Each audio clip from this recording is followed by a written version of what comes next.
down a dirt road, rebel flag flying, coon dog in the back.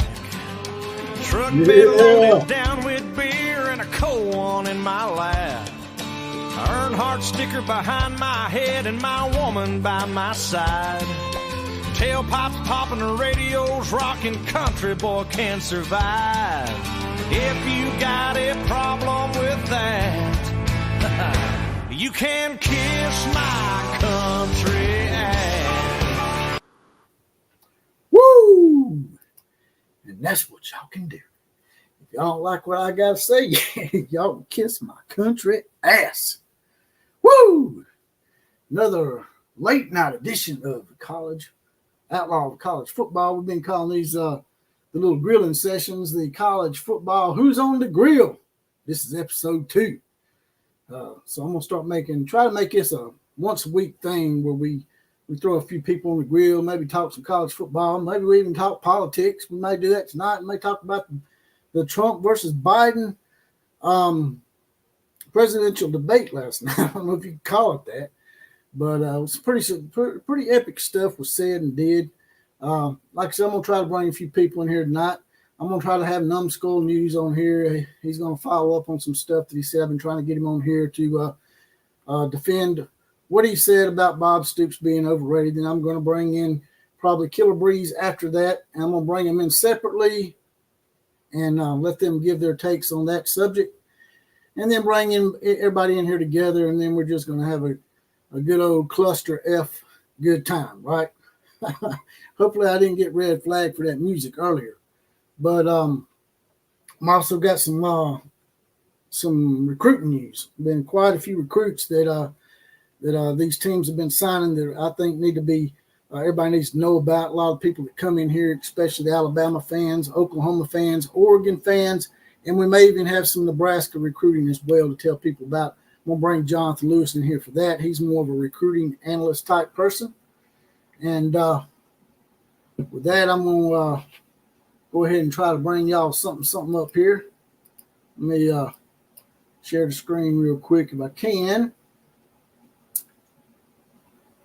Here we go. See if y'all can see that first. See if I got that up right. It's not quite what I wanted.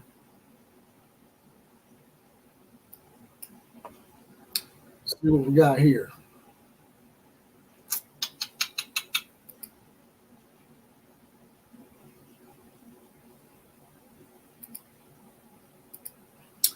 All right. We'll go ahead and I think I'm going to share that a little bit later. I'm going to have to get it straightened out first. But anyway, I'm going to go ahead and bring Numbskull News on in here and bring him in the house real quick. Sorry I'm late. No, you good. I was in here giving my spiel and playing my little country song. Found a way around it. Hopefully, I found a way around it to be able to play certain things without them, red flagging me and demonetizing the video. Well, good luck with that shit. The only reason I got a song like the entrance music I use for my videos, that's my old band from back in the 90s. That's the only reason. It's the only reason I even use any music. Yeah, well, my son, he's more technically sound than I am when it comes to computers. So right. He found a program that I've been using, and I've actually been, clipping people's podcasts and their videos on YouTube and using it, and they haven't been red flagging me. So I think we found a way around that shit, at least for the moment. Now, what kind of clips are you using? Is it music clips or is it video clips? It's video clips of the interviews of people and stuff like that. Like I done one with Dan Patrick. I took a clip off one of his interviews and put it in my video, and they didn't red flag me on it. So, yeah, I don't think I'm big enough for them to red flag yet. So, you'd be surprised. I used a few music videos, just small clips, and they red flagged me for that shit. So. Yeah, music they'll hit you for quick, but like I ripped some stuff off of Skip Bayless talking shit one time, and I used that. Fox didn't seem to care, so they didn't kill me on it. And of course, I used Monty a few times just to poke fun at him. And I don't think Old Monty and that other fella, man, they say some stupid shit sometimes. They're pretty big, and I just don't get how some of these guys got so big because some of the stuff they say is nowhere near correct or close to being accurate. It's just an opinion, and they try to act like it's a factual thing when it's not. Well, I mean, look at it, MSNBC or CNN or Fox News. How do they get so big? Talking bullshit. That's how. People like the drama. I just wanted to follow up on something that you said on one of my past live streams that steered the pot a little bit. You had said something about Bob Stoops being overrated, and I was just going to get your take on that, and maybe if you had something to elaborate on that to maybe make your point as far as Bobby Boy being overrated. Well, let me see if I got this right. Okay, so you are an Alabama fan, if I'm not mistaken, right? I am. All right. They just had a coach retire, correct? That's right. How many championships does that coach have? 6. 6. At Alabama, 7 overall. 7 overall. Bob Stoops that? No. I mean, Then why are we talking about him like he's that? Well, I mean, I think they're saying that there's a hell of a lot of coaches. Overrated. There's a shit ton of coaches out there throughout the history of college football that have won a title and have had a nice career.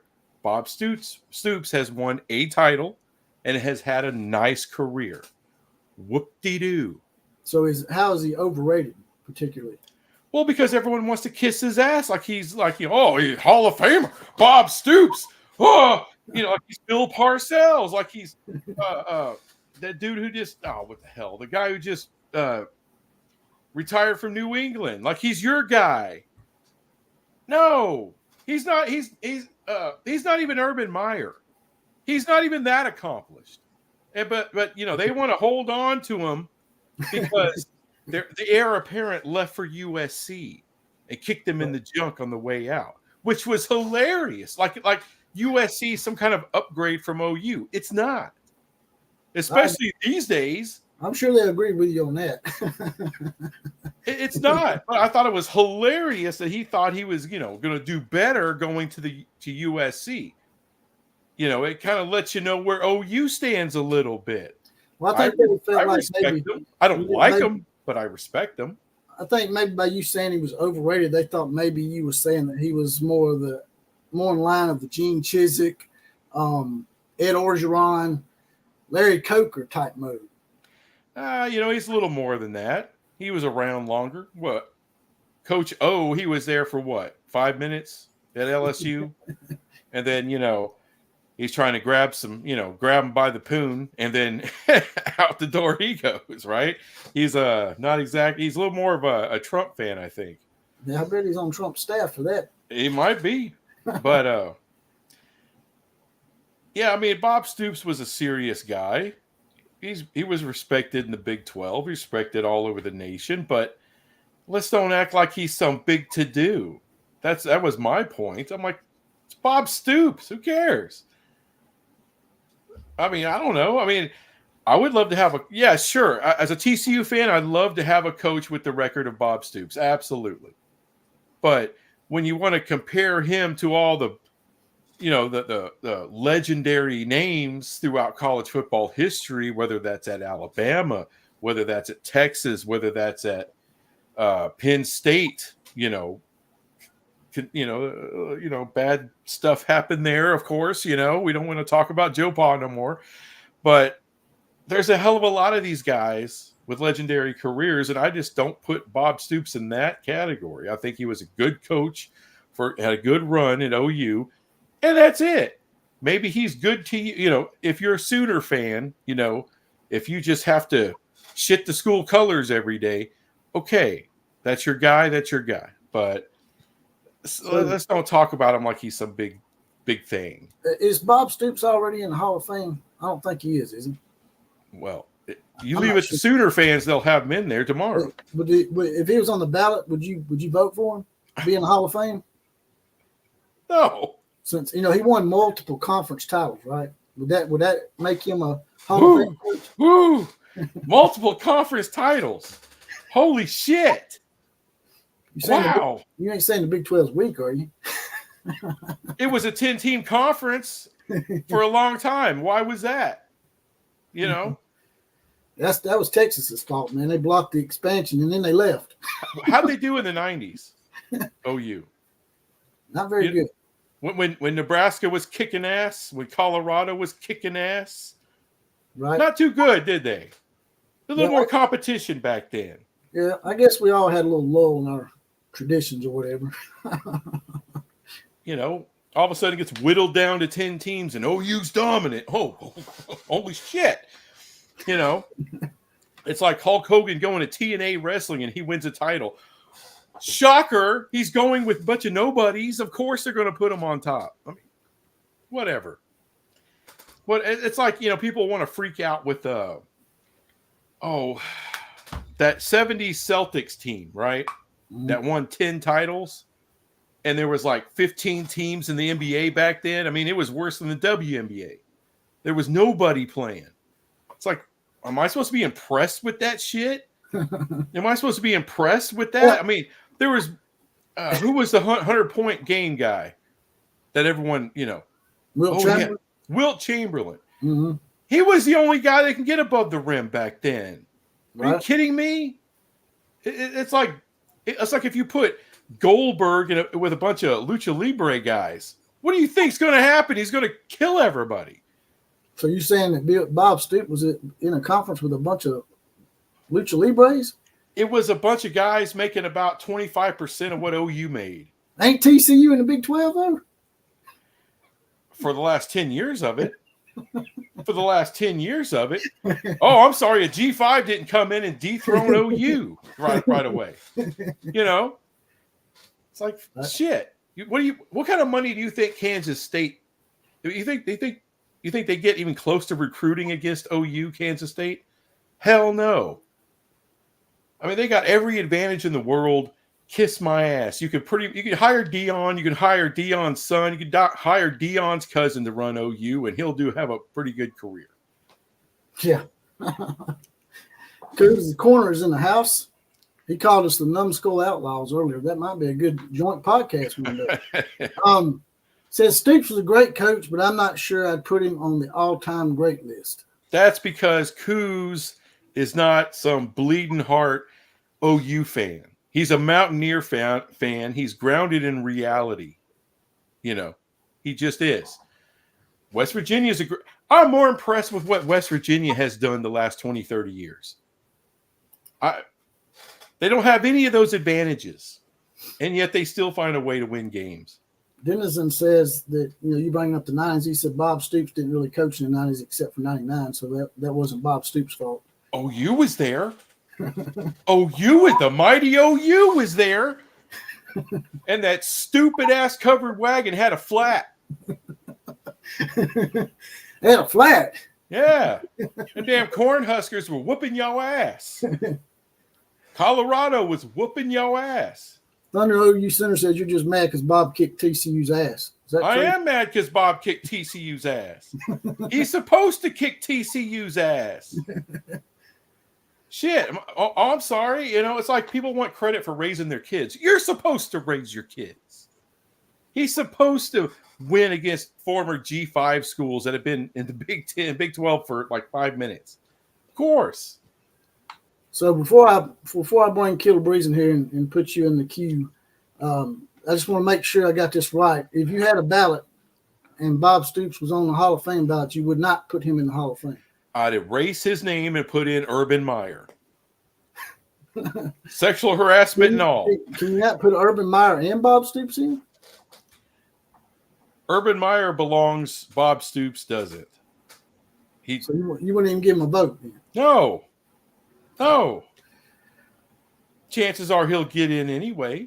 Yeah. But I wouldn't put him in. I think he'll get in because of all the conference titles he had.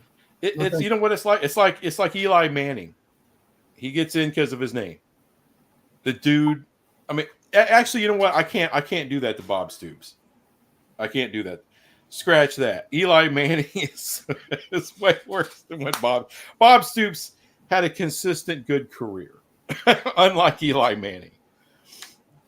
All right, brother, I'm going to put you in queue real quick, and we're going to get a rebuttal real quick, if you don't mind. Go ahead. All right, bro. And now we have the man, the myth, the legend, Killer Brees from the backwoods of Houston. So what do you got to say about the whole Bob Stoops tirade there from Numbskull? I find it more than a little ironic, the timing that we would get such a rant from numbnuts, because it's much like the nonsense we heard last night in the presidential debate and the nonsense that you hear from the left with the folks with Trump derangement syndrome. What you're looking at. I moderate y'all like that. I sort of feel like CNN over here being able to bring y'all in and out. What you're looking at are the after effects of being OU's bitch every second you've been in the conference with us. And I find it funny that he's denigrating the very conference that they are a member of at this point. I find that funny that he's basically saying that Bob Stoops is, by the way, 10 fucking conference championships, not 1 or 2, 10. And if your argument is, well, what 10 in the Big 12? Well, then why didn't anybody else do it? How come Texas didn't do it? How come A&M didn't do it? TCU has never even come close. So if it's so easy, then why didn't anybody else do it? You know, the whining and the complaining about Oklahoma's advantages, cry me a river, man. The name of the game is winning. And if your program's not good enough to do that at a high level, then either go down to Division II or shut up. Because I don't really, your opinion is tainted for sure. He had one saving grace, which was when he pulled off of the Eli Manning comparison he was about to make. So I'll give old numbnuts credit for that. But that's about it. Bob Stoops won 10 Big 12 championships in 18 years. He averaged a conference championship more than every other year. If my math is correct, there were 12 teams in the Big 12 the majority of the time he was the head coach. He played in 4 national championships and won 1. And he racked up more Power 5 wins in the years that he was a coach than any other program. So if you want to try and tell me that he wasn't great, it's and one of the all-time greats, Coos, then you're just not being honest. That is, it's so funny to me when I look at the programs that don't reach the great heights. It's always funny how quickly they want to try to pull people down into the same realm. And the reality is it's a benefit. It's a luxury of being an Oklahoma fan. It's the same thing that you have being an Alabama fan. We happen to be fans of a blue blood program with a shitload of wins and a ton of national championships. It's an advantage, but that's what it's about, man. And if you're not competitive and you want to cry about the advantages, then I don't know what to tell you. I really don't. Otherwise, we're saying that TCU wasn't in the conference till these last 10 years, and that maybe if TCU hadn't been left out and half of the Southwest Conference left and went over to the Big 12, and they left TCU and other teams behind. And why do you think that TCU had been there the whole time? Maybe TCU might have won more than 1 or 2 conference titles. Okay. My first question is, why do you think they didn't get invited? Any clue? Invited to what? To join the Big 12 originally, when they didn't come to the conference originally. Why do you think? There was numerous reasons why. Probably, the stadium wasn't really that big at the time, I don't think. Yeah, right. In other words, mid-card, not even a mid-card program is what you're basically saying. So that's the first thing. The second thing is they were there for 10 years. What did they do? I get it. They didn't have any advantages. Oh. Well, what did they do? Now it's microcosm down to It started with Texas A&M, Missouri. Now it's Texas and Oklahoma. It's sort of doing the same thing to the Big 12 that they done to the Southwest Conference. And what's going to happen now, in my opinion, and they said it today on Paul Finebaum show. I got a clip for that too. Paul Finebaum basically said that the Big 12 was going to be a mid-card conference, and there was going to be a farm system for the SEC and the Big 10 going forward. I actually, the funny thing is, I actually think that the Big 12 still has a chance to be a good conference. That's the funny thing. Unlike numbnuts and a little bit of coos here, I'm willing to still be honest. I actually think that the Big 12 has a chance to be a competitive, fun conference that sends teams to the playoff. But regardless, that's the thing. You know, everybody always wants to talk about Oklahoma and you know and how oh yeah, well, look who they played. Well, you had other big programs playing the same teams in those years. How come nobody else was doing it? Nobody else did it. Texas didn't do it. Nebraska didn't do it. Kansas State didn't do it. Texas A&M didn't do it. None of them did it. Oklahoma did it. So you can try to rail on it. You know, I think it's easy to try and look at Bob Stoops and make that argument. And I think that's literally people that are just pissed off that the guy won as much as he did. And you know how it is when you want to take people down. And by the way, none of us, I don't remember any Sooner fans comparing him to Nick Saban. And you know why? There is no other Nick Saban compares to him. It's a dumb point. Nobody said Bob Stoops was Nick Saban. We got the new Nick Saban. His name's Kalen DeBoer. Well, that might be the case. That might be the case. Cruz said earlier that Bob Stoops is already in the Hall of Fame. He is already in the Hall of Fame. I forgot to even make that was what I meant to open with. So according to Numbskull News, we need to revoke his status. He don't need to be in the Hall of Fame anymore. Well, there's a reason why he doesn't have a vote. Well, I mean, he's just saying if he'd had to vote, that's yeah. I'm going to put Bob Stoops out to pasture, man, because he didn't win no national championships. He only won one. He was a one-hit wonder, is what a lot of people will say. Just playing devil's advocate here. That's the main thing. A lot of people, they want to see more national titles than just one. That's fine. They can say that. I don't. Anyone that wants to make that argument, a lot of people will make that argument. That's fine. But if you're being honest about it, again, you're not just looking at one thing. He didn't just win consistently. He won consistently. He played in 3 more national title games. He won 10 conference titles in a conference with other big teams that weren't winning at that rate. Again, more Power 5 wins in the years that he was a head coach than any other program. Those things matter. Those things matter. It's not like it's one of those things or two. It's a handful of statistics that very few coaches can claim the same thing. Very few. And now that has to count for something. Yeah, I can understand that side of it. So I'm going to bring Numbskull back in here real quick and see what he's got to say about all that. What's up, brother? What's up? Well, he fell into my trap. He fell right into my trap. Thanks. I appreciate that. No problem. Did I not say Bob Stoops had a good run at OU? Oh, you said it. You said it very. Yeah, I wasn't on my knees sucking his dick, but I was giving him his props. That's what you did every time. It was left-handed bullshit compliments, man. That didn't mean shit. Well, okay, you every want a time fact? You said something good about the guy, you made sure to say 2 things that weren't good about the guy. That's the fact. You fellas, okay. All of this is, by the way. I'm sorry. OU's not supposed to win the Big 12.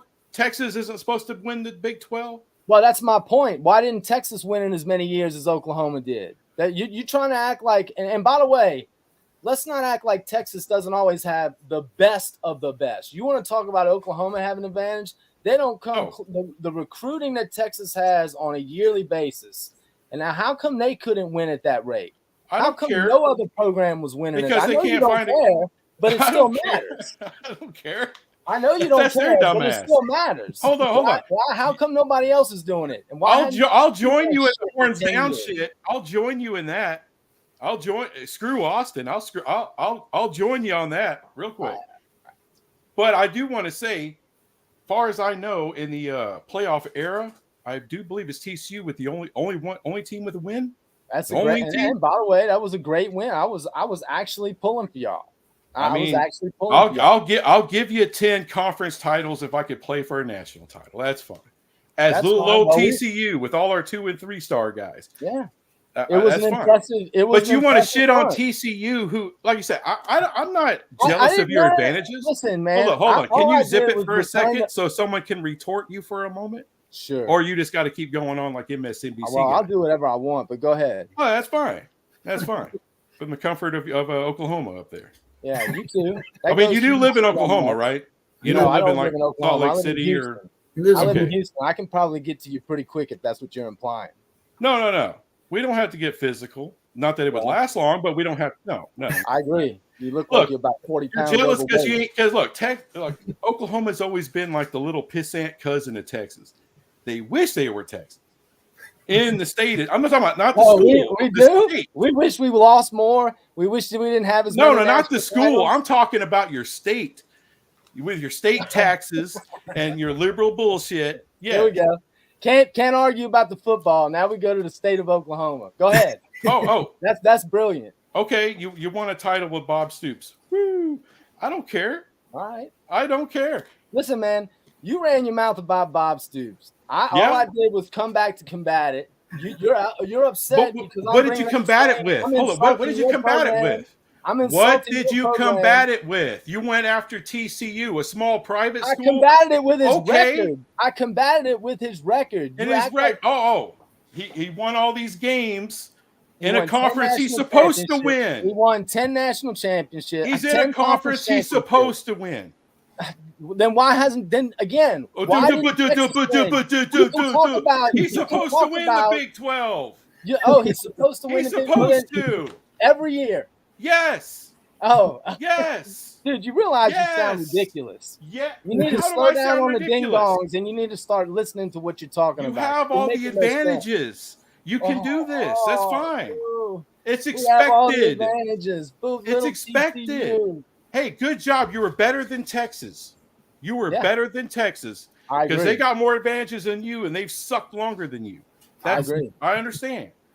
TCU ain't supposed to do shit yet. And usually we're the first Big 12 team to get to a national title game in the playoff first of all, that system's been in place for not that long. You got to the championship game and you got your ass rubbed out by about 60 points. So I wouldn't be bragging too much about making it to the final. What would OU do against Georgia?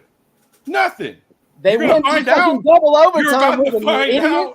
You're about to find out. They went to double overtime with them, you moron. Welcome to Shitsville. You just went to the SEC. Your buddy, outlaw of college football, is about to whoop your ass year after year after year. Oh yeah. That is a winning record against Alabama. LSU is going to whoop your ass year after year. Georgia, Bob Stoops had a winning record against Alabama. You moron. Is Bob Stoops still your coach? No, but the problem is you're talking about we're going to struggle in the SEC. Then did you beat him in a national title game? We did not. Oklahoma can't beat us on the big stage. Oh, what does that mean? You're making points that don't matter. That's what it means. That's points that don't fucking matter at all. It sounds like everything you said. It's like let's give Biden credit for being president, like he did something to get it.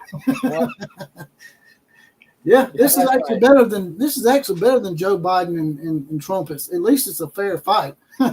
I'm sorry. Hold on. I'll do the Biden. It's not fair. We have all the advantages. I don't care if you look. I know. Hey, that's fine. You have the advantages. I'm not crying over it. It's just a reality of it. You're absolutely crying. Why am I crying?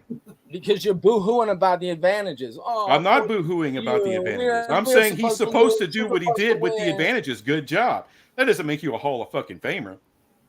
Well, that's too bad because he's in the fucking Hall of Fame. He is in the fucking Hall of Fame. Yeah. I'm sure there's every Hall of Fame, every Hall of Fame's got mistakes.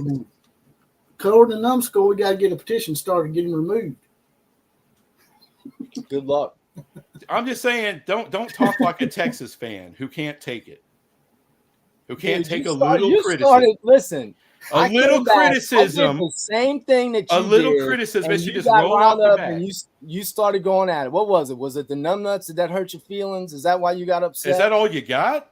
No, I'm just asking. Is that why I got gray upset? hair? I'm fat. All I'm English saying sucks. is, I did the same thing you did, and you got upset about it. So you're just gonna cry about the advantages. Y'all don't be bragging. I don't care about the advantages. Y'all don't be bragging. Why did you bring it up? Good for Why you. did you bring it up? Because y'all want to suck the man's dick because doing something he's supposed to do. Y'all don't be bragging about having hair, man. You emasculate me over here. Yeah, you look good there, outlaw. Damn it. Look like Montel Williams, if he didn't get as much sun. I don't get any sun. I go outside in the sun, I'm still white, man. I can't get a tan for anything. Look, I'll give you some truth about OU. OU is probably the second most popular sport in the DFW area that I live in. Second most popular team. Texas, for whatever reason, is first, but OU closely behind them. OU is a hell of a football program, hell of a tradition. Bob Stoops was a hell of a coach. Do I think but like I said, it's fine for your fan base to blow him up to Jesus. That's fine. I don't have to follow that. I could say he's a good coach. I agree. I could say he's an accomplished guy. He was in the Hall of Fame. I don't. Do I necessarily agree with that? I'm not sure, but does it matter if I necessarily agree with that? No, it doesn't. No. But it's just an opinion by an asshole in Fort Worth, Texas. That's all it is. First of all, look, I none of this is. Even though you would never believe it, Jesse and I were talking about this ahead of time. None of this is personal, man. He said, "Hey, look, Numbskull is riling the troops up, riling everybody up. Come get on the show."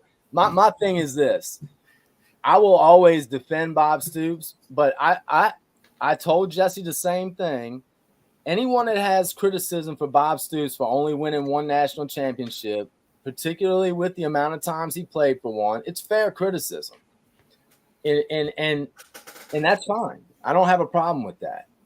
And again, I meant it when I said it. I thought TCU's run was impressive, and the fact that they were the first team to get to the championship game, it is a big deal. There's no doubt about that.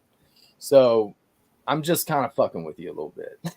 Well, that's kind of what I was doing. I knew it's a hornet's nest if you're going to start talking about Bob Stoops, or if you're going to try to push over that covered wagon, then, people are. But here's the thing. I appreciate that because the Longhorn fans are some crybaby sons of bitches. Yeah. I never had to you could give OU shit. They'll just come back at you and I'm fine. But Longhorn fans, let's call the police. Let's get the National Guard out here to change our tampon. Oh, we can't have a horns down T-shirt in the stands. What a bunch of freaking rainbow bright sons of bitches down there. I lived in Austin, man, for 13 years. Wonderful city. If you say it was. I don't know if it is anymore. It's pretty bad. My brothers are still there, but it's man, it sucks. I want to play y'all a clip real quick because one of you's still in the Big 12 and one of you's not. So I get maybe a take on this that would be probably on both sides real quick. And bring it up for y'all. And hold on, before you play it, before you play that, I also just want to say I picked Texas to win the SEC next year, not because I really believe in them, just because I wanted to kick the SEC in the nut bag. That's it. Just to stir the shit. Stir the shit. It would be hard for me to pull for that, but me too. It would not be the worst thing in the world if one of the new teams won the SEC championship, and I'm not sure that Oklahoma's really where they need to be. But by the way, the other thing too, I meant to say earlier when we were talking about the Big 12, Jesse, and then you can go. I will say this. you got to hand it to Brett Yormark because, by the way, the other thing, I don't know that the Big 12 would have been the choice that most people would have made if you just said, give me the Pac-12, the Big 12, and the ACC, and which conference is going to survive out of the three, and not just survive and again have a good competitive conference. I don't know that everybody would have picked the Big 12, and that's what it's essentially looks like it's going to be. Yeah, it's supposed to be us. Now we got 2 SEC guys because technically Oklahoma's SEC now. Then we got 2 Big 12 guys. 2 days. That's right. It's like the Brady Bunch of college football in here with little squares and shit. So I'm going to go ahead and play this clip real quick, and y'all can give me your thoughts on it real quick. Hey, look, it's Gargamel. Go ahead. Is anyone even aware of what's going on in the Big 12 right now with all the new schools? I mean, if you put a gun to my head, I might slip up and not get all of them right because it just doesn't matter. The Big 10 matters, the SEC matters, and that's predicated not on perception but on the television contracts and the fact that those 2 commissioners and those 2 leagues really control the sport, control the playoff. And if you're not being shown on one of those 2 platforms, you're really not being seen very well. Do you think we're particularly football? He doesn't disappoint, does he? Almost into a 3-tier system. For so long, we've had a 2-tier: the Power 5, the Power both of these guys 6. Now, really, the Power 4.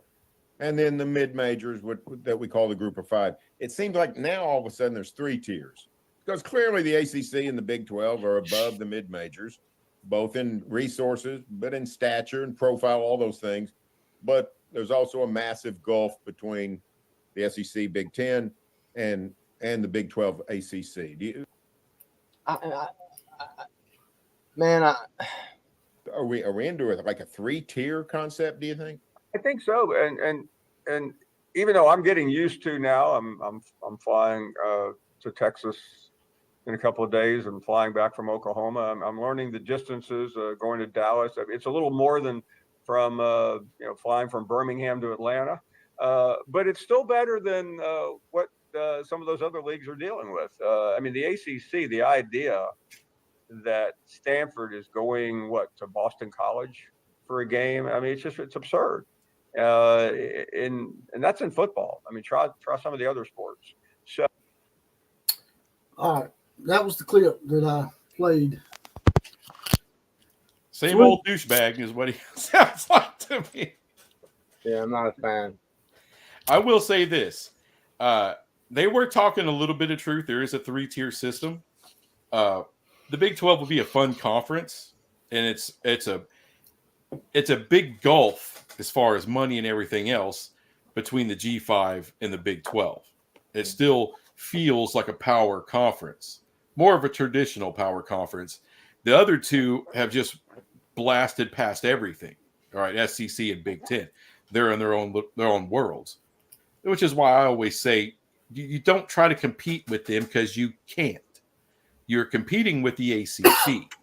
That's your knockout blow. And then you solidify yourself for the future. The SEC and the Big 10, they're not worried about the Big 12. Oh, my God, Brett Yormark's coming. They're not worried about that. We're a fine conference, a fun conference. I love this new conference. And it's kind of like instead of watching the WWE, I'm watching the WCW. That's what it feels like to me. It's more But I don't know. It's more dirty. But you obviously you still feel like the Big 12 in any given year is going to be able to send legitimate contenders into the playoff, right? Will they? I mean, Will they? We have an automatic. We have an automatic. Will they get more than one? You think they'll get 2 some years? I think this year they'll get 2. I do, man. I especially, again, until the ACC shakes out, you just don't know where those teams are going.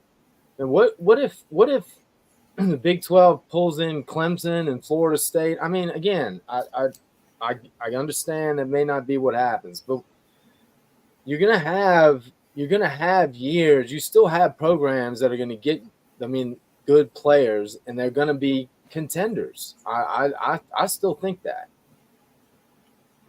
Yeah, because in no world should TCU ever beat Michigan in a playoff game. That should never happen. Exactly. But it happened.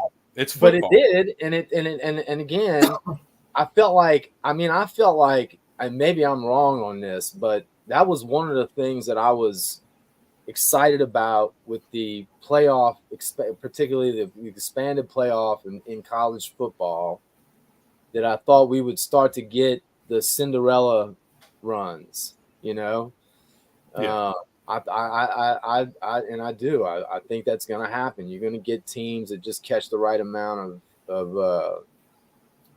luck and good fortune and mix of talent and coaching, and they're gonna make runs and they're gonna win championships. So, what's your thoughts on that clip? Because did you see the clip that I just played? I did. Can you hear me? Okay. Yeah. Can I give my thoughts on Bob Stoops first? Sure. Go ahead. All right. The comment I made earlier about him being great but not being one of the all-time greats, I made that comment without doing any research. I know enough to know he had won a lot of conference titles. I had not looked at his winning percentage, his number of wins, any of that stuff. He's won 80% of his games.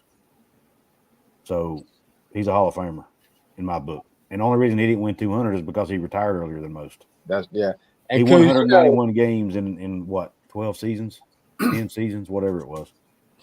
I was just, Coos, I was just playing around, man. I know you were. Well, I got on here. I was getting a little bit perturbed at you because you kept throwing out personal insults to Numbskull, and I'm like, it's a football debate. And he's sitting here calling the guy fat. I had an issue with that. But anyway. Well, I called myself fat. No. It's a fair point. Then y'all shook hands and made up, so it's all good. It's a fair point. I shouldn't do that kind of shit. That's not cool. Well, I Numbskull doesn't care, though, is the cool thing about it. That's one reason I like him. He has the thickest skin of any human I've ever met. But anyway. Well, at least he's got hair. I'm fat and bald. It's all the Indian blood in me. Anywho, I just thought it was entertaining as hell, though. I'll be honest with you. It was fun to listen to. I feel like it's on Jerry Springer. Yeah. There you go. Well, that's what you want. That's what you. First of all, don't act like that's not exactly what you wanted. I know what you were doing, man. Outlaw up there looking like Steve. That's right.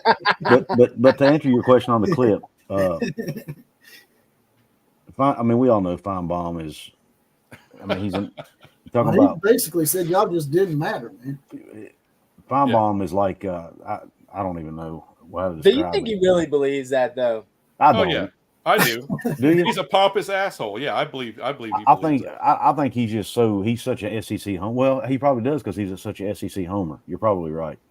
But there's SEC homers that see value in the Big 12. Maybe not that level, of course, but they see, okay, that's a fun conference. That's a conference that could be around for a long time and people will like. It has value. Obviously, ESPN and Fox wanted to continue to do business with the Big 12 without Texas and without Oklahoma. Those are two massive losses, and yet they still invested in us. Mm-hmm. So there's some value fucking here somehow, some way. There's no doubt about that. Yeah, no, I agree with a lot of what he said. Is there a separation? Yeah, absolutely, there's a separation. Yeah. 90 million to 30 million, or whatever the number is. Yeah, there's a separation. And will the Big 12 win a national title in the near future? I don't think they will. Now, Killer Brees made a point about there'll probably be some Cinderella runs. I think there will be, but will that Cinderella? It'll be just like we've seen with the Butlers in basketball. It'll be like we've seen with, probably not even to that degree. They'll probably never actually win the big one. They might win 2 or 3 games and get there, but at the end of the day, the team with the 5. Bud Elliott talked about it in his article the other day. The teams with the 4- and 5-star recruits are going to win the national championships. Now, the only thing that could change that is if these Big 12 teams figure out creative ways to use NIL money and things like that and can level the playing field that way somehow. But outside of that happening, I just don't see. Well, I don't think that's going to happen, Coos, because, all right, let's say you got a 5-star kid all right, somewhere close to the Texas-Oklahoma border. Okay. TCU offers this kid a shit ton of money. OU offers him a nice chunk of change, but TCU outbids him. Chances are that kid's still going to go to Oklahoma. All right, there's a pedigree and a brand with the Sooners that has been earned over 100 years. You got to give it up to them. Yeah. And that's the reality of the situation. TCU has never, ever out-recruited OU or any other blue blood, and it never will. West Virginia None of these Big No. 12 schools, these 16, have ever out-recruited any of the blue bloods. We'll out-recruit freaking Rutgers, but the big dogs. That's never been the case, and it never will be the case. But that's okay. Yeah. We're mid-tier brands. Embrace it. Embrace it. Embrace the truck stop. Embrace the Loves T-shirt, the Buc-ee's T-shirt, and hold on to it because there's a lot of fun to be had here. Now, you're talking basketball, outlaw.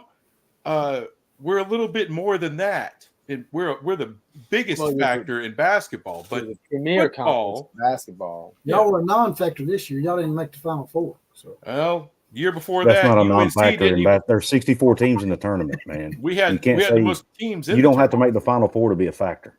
0. We had the most teams in the You tournament. were a non-factor in the Final Four. You're right. You're right. That's like saying you're a non-factor in the national championship game. You are. Okay. If you're not in it, you're not a factor.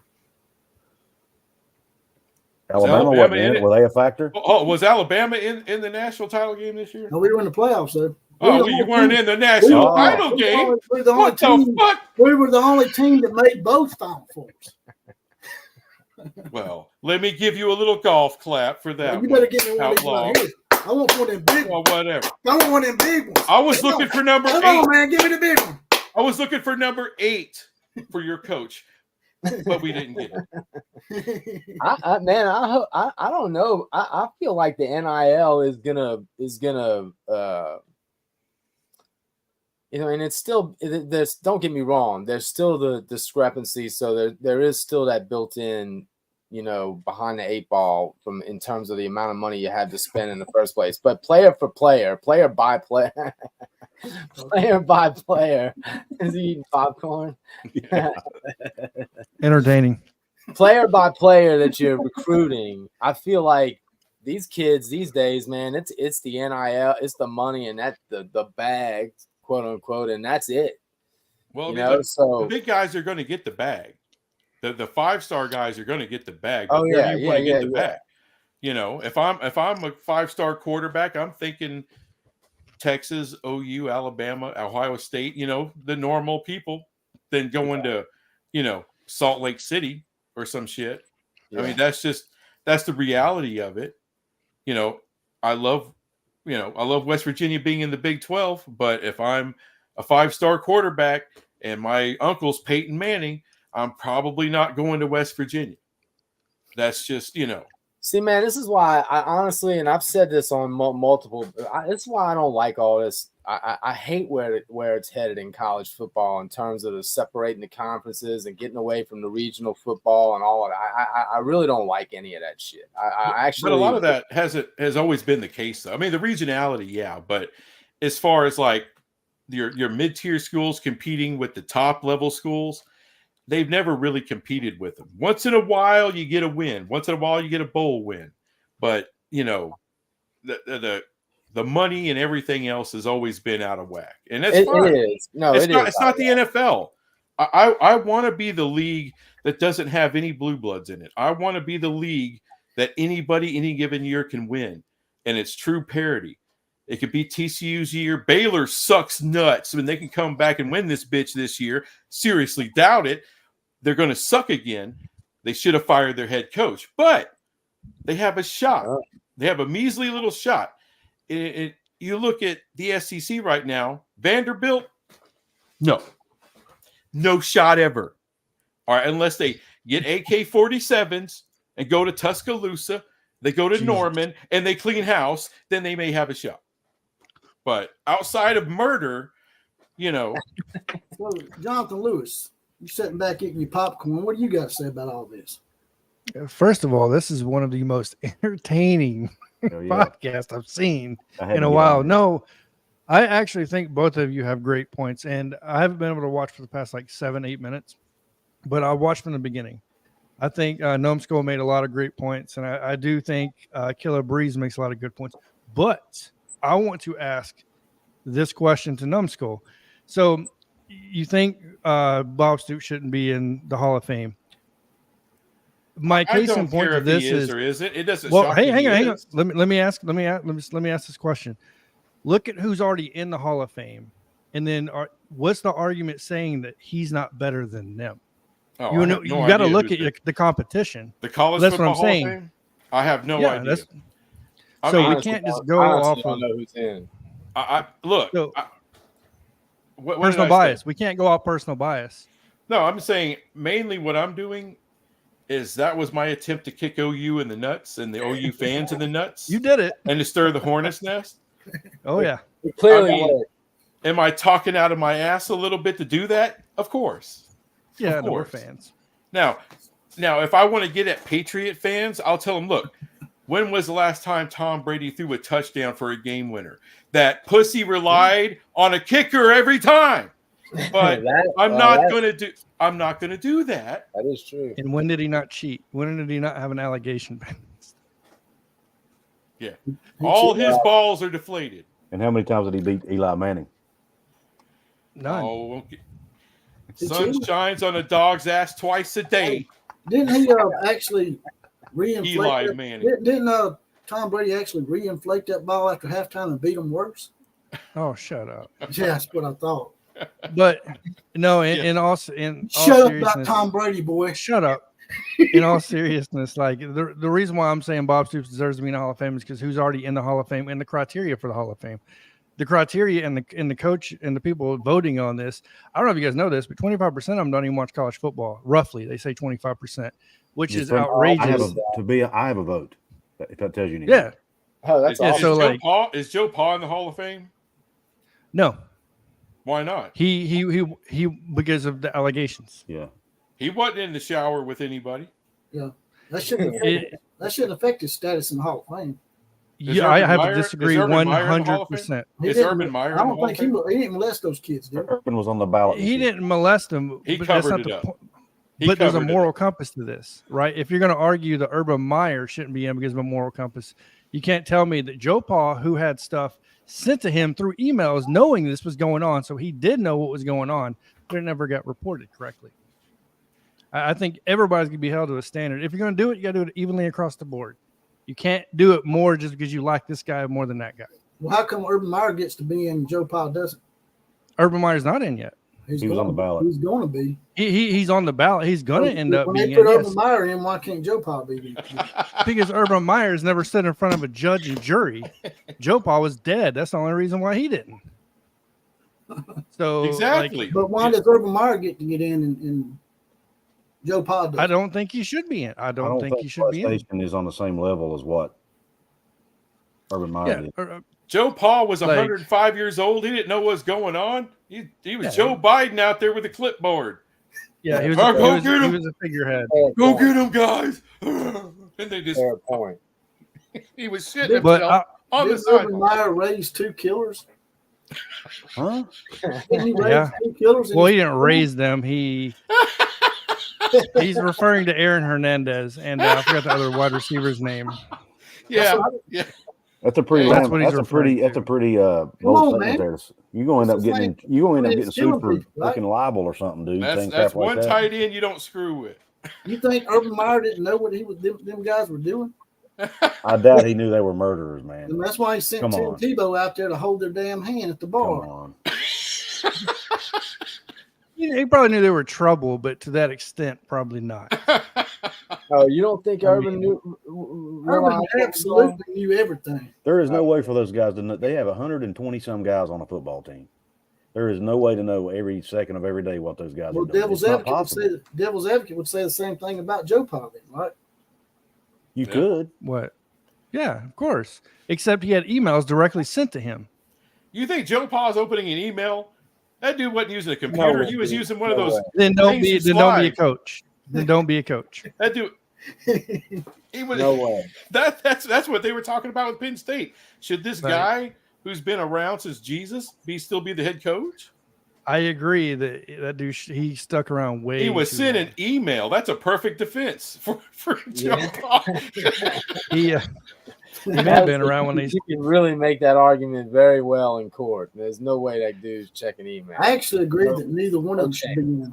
He'd be like, I never got anything in the mail. I agree. I don't think either one should be in. I actually agree with you, Jonathan. Neither one of them should be in. I'm just playing devil's advocate. I'm just, it's an interesting. I'm just disagreeing just to aggravate a little bit. I cannot stand Urban Meyer. I think that I can't stand that dude. And knowing what I know about, particularly the way he flamed out in Jacksonville, I'm amazed that he was as successful as he was in college, because he clearly was a great college football coach, and I hate having to give him credit for that, but he was good. Jonathan, you got some recruiting notes for us? You said you were going to bring me some. Yeah, I do, but I'm not done yet. I'm not done yet. Of course not. I feel like the neckbeard has come in here with an agenda. I feel no. Is about to get. I just like asking. I like asking questions. That's all I do. All right. I know, in my opinion, one of my favorite coaches was Gary Patterson, right? Was at TCU, helped build up TCU all the way up to getting into the Big 12 and everything else. He ain't shit. He ain't shit. He didn't win a title. Dennis Franchione built that up for him first. Oh, Dennis Franchione's it was not built up the way it is now. Gary Patterson spent 20 years. Go back and look at Dennis Franchione's record. Why do you think Alabama hired Dennis Franchione? I don't know. Why did they? Because the man was winning 10 games. He went to A&M and got fired abruptly, didn't he? Dennis Franchione was winning 10 games at TCU when Alabama hired him. Yeah. How many games did he win at Alabama? Fool's gold. Fool's fucking gold there. He won at the Golden Nugget. It didn't end well. It didn't end well. Franchione set Patterson up for that run. He didn't set up shit. He didn't set up a damn thing. He did too. So my question to Numbskull is this: do you think, because it does take time, like you said, do you think eventually TCU will make the run, for example, like Clemson did? Clemson was garbage for years in the ACC, right? And they had to compete against Miami, Florida State. They used to be juggernauts, whether we want to look at it that way or not. And they made a run. They won 2 national championships, right? A lot of people will say they came out of mediocrity, not having the advantages. I don't know. I mean, did Clemson, and I heard Kuz's show earlier, Clemson, when they won those championships, they had a shit ton of 4 and 5 star guys, right? Like they over did. Half the squad was 4 and 5 star, right? They had a ton. Yeah. TCU would have to do roster. that. Yeah. Now, how was their recruiting in the years before? Were they recruiting at TCU level, or were they recruiting at an SEC level? It's near TCU level. Clemson used to, before Dabo took over, their recruiting was honestly, they were competing with South Carolina at the time, and South Carolina at the time was like bottom of the barrel in recruiting. Okay. So I think the thing is, you go to the national title, that does help your brand value a little bit. I'm not saying it's the end all be all. Absolutely. It's an empty banner, but we could hang the son of a bitch. It's fine. But you have a good coach. Can you build on it? 5 and 7 ain't building on it. You gotta stack seasons. That's the only way to do that. Oklahoma, other schools like that. The reason they are who they are because they stack seasons. Now, I gave Bob Stoops shit because winning 10 conference titles in his career. Yeah. Is it 10? It is. Okay. Yeah. You got to do that kind of shit if you want to recruit on that level. All right. Maybe not 10, maybe 5 or 6, but it doesn't have to be fucking 10. But yeah, they have the ability to do that. I think Utah has the ability to do that. Colorado, possibly. There's schools out there that have the ability. UCF could turn into some shit. Don't know. That's the exciting thing about this conference. Who's going to turn into something? Who's not? You know, it may be. I totally agree with that. Actually, I'm kind of looking forward to see who takes over the Big 12.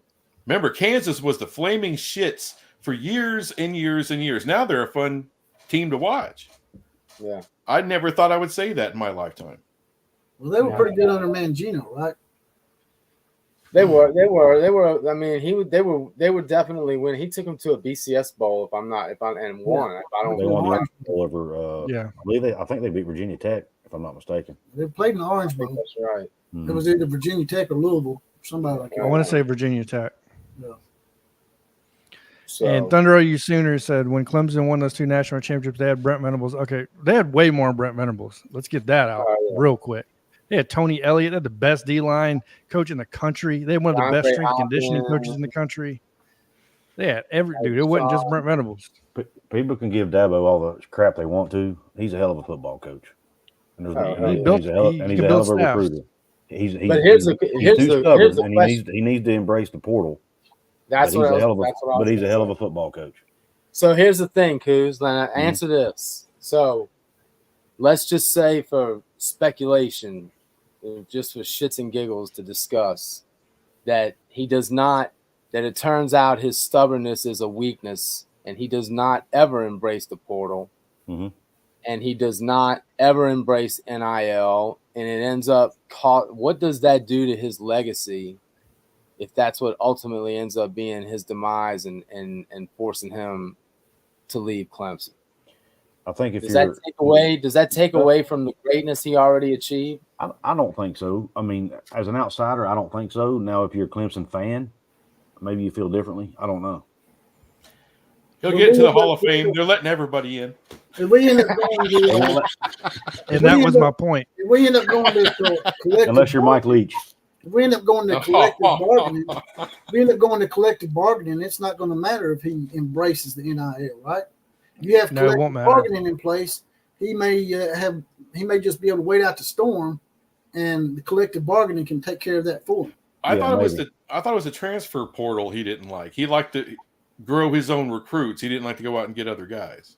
He don't want to pay him either. Trust me. Well, he ain't got to fucking pay him. Other people pay him. Well, yeah, you know what I mean. He doesn't want him paid. I heard him make a comment. Recently. A reporter asked him about why he doesn't why he hasn't embraced NIL, and he said and I quote, he said, I thought about that, and actually we have very much embraced NIL because this team is made in the name, image, and likeness of God. Yep. That was his answer to NIL. Sounds like the future coach of Stanford to me. That's what I'm saying. That's what I want, because that's my point. I'm not convinced. Well, not with that God talk, Yeah, I'm not. No, you can't talk about God in California. Liberty, future coach of Liberty. I'm sure God gave him that $9.3 million too. Y'all don't be laughing at Liberty now. They would have made the playoffs last year. Oh God. Yeah, they would have. And guess who they would have pushed out? Oklahoma. They would have took Oklahoma's spot. Yeah, they would have pushed us out. See there, he's right back to stirring the pot. You see how that works? Yep. You can't pull him off of it for too long. I'm just saying. All right, Geraldo with a cowboy hat. Yeah, that's right. Anyways, what is you guys' take on all this talk? Because I love recruiting. I love diving into this. Everybody said DeBoer wasn't going to touch what Nick Saban did when it came to recruiting. That was pretty much a national consensus. I don't know if you guys realize, but Alabama is at the same level. They actually they just took over the #1 spot as of today for the class. What's you guys' take on DeBoer so far? Got to see the games first. Well, Saban's still getting paid $500,000 in an advisory role. Yeah, I'm sure Saban is still helping in recruiting. Yeah, I'm pretty sure that's happening. Them good old boys ain't want to talk to this damn Yankee son of a bitch. That's right. Where's Nicky? Yeah, that's what they're. You have a good head coach, but you also have a program that's willing to go that extra mile, be passionate about it. Yeah, man. I mean, it's built on recruiting. Mm-hmm. Exactly. Plain and simple. continues to win, I can't imagine he's going to have a hard time recruiting. Isn't he known to be a good recruiter already? I mean, I know it was on lower levels. I mean, he brought Penix over, didn't he? And Penix was where, like Indiana or something like that? He was at Indiana. And so I mean, it kind of gets credit for seeing the talent there and developing it as well. So I mean, I'm so curious to see what Alabama does, because I just don't know that they're going to fall off that much. And if he just comes out of the gate winning a big clip of games, I feel like it's just going to be Alabama business as usual. No, they got Georgia week 3. No, I don't believe that. I mean, it could be. I don't think so. It could be. But I think people aren't giving Nick Saban enough credit here. It's about game management. It's about commanding the locker room. It's a lot more than you can recruit all you want. Texas A&M recruits great, but they ain't done shit. I mean, he had Texas Tech. On staff. Texas, I love Texas Tech. They've had some of the top recruiting classes in the Big 12, but they ain't seen it yet. So the recruiting is one thing. We need to see the game management. We need to see, does his system work in the SEC? There's a lot of unknown questions. I think Alabama's got a pretty good quarterback. I think he has something there. Can he develop that kid and do something special with him? Can he maintain the defensive excellence of Alabama? We'll see. That's a lot to ask. It's a big damn shoes to fill. I don't know. I agree with I wouldn't that. want to be him. It does seem like an unenviable position to be in, to follow Nick Saban. So yeah, history of following a legend isn't very good. No, it's not. No, maybe it's not. Steve Young following Joe Montana was the only one I can think of right now. That was the quarterbacks, not head coaches. Jonathan's favorite coach, Jimbo Fisher, won a title at Florida State after Bobby Bowden. You're so stupid, dude. I've been preaching against that guy since he was at Florida State. Hey, he called the legend and he won a national title, did he not? Who won a title? Put him in the Hall of Fame. Right. Hall of Fame. Hall of Fame. Jimbo. And you know what? You know what's funny? Fisher of men. Is his winning percentage above 60%? Because that is a requirement. Let me see if it is. Jimbo's? A&M man knocked his ass down a little bit. Yeah.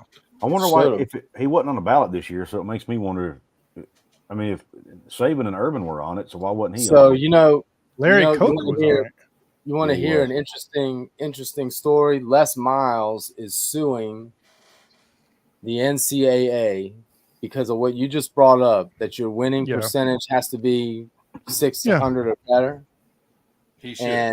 And his winning percentage was just over 600, but LSU had to vacate a bunch of wins. And that dropped him just under 600. So he's not eligible to make it into the Hall of Fame. So cheating ass Les Miles is going to see.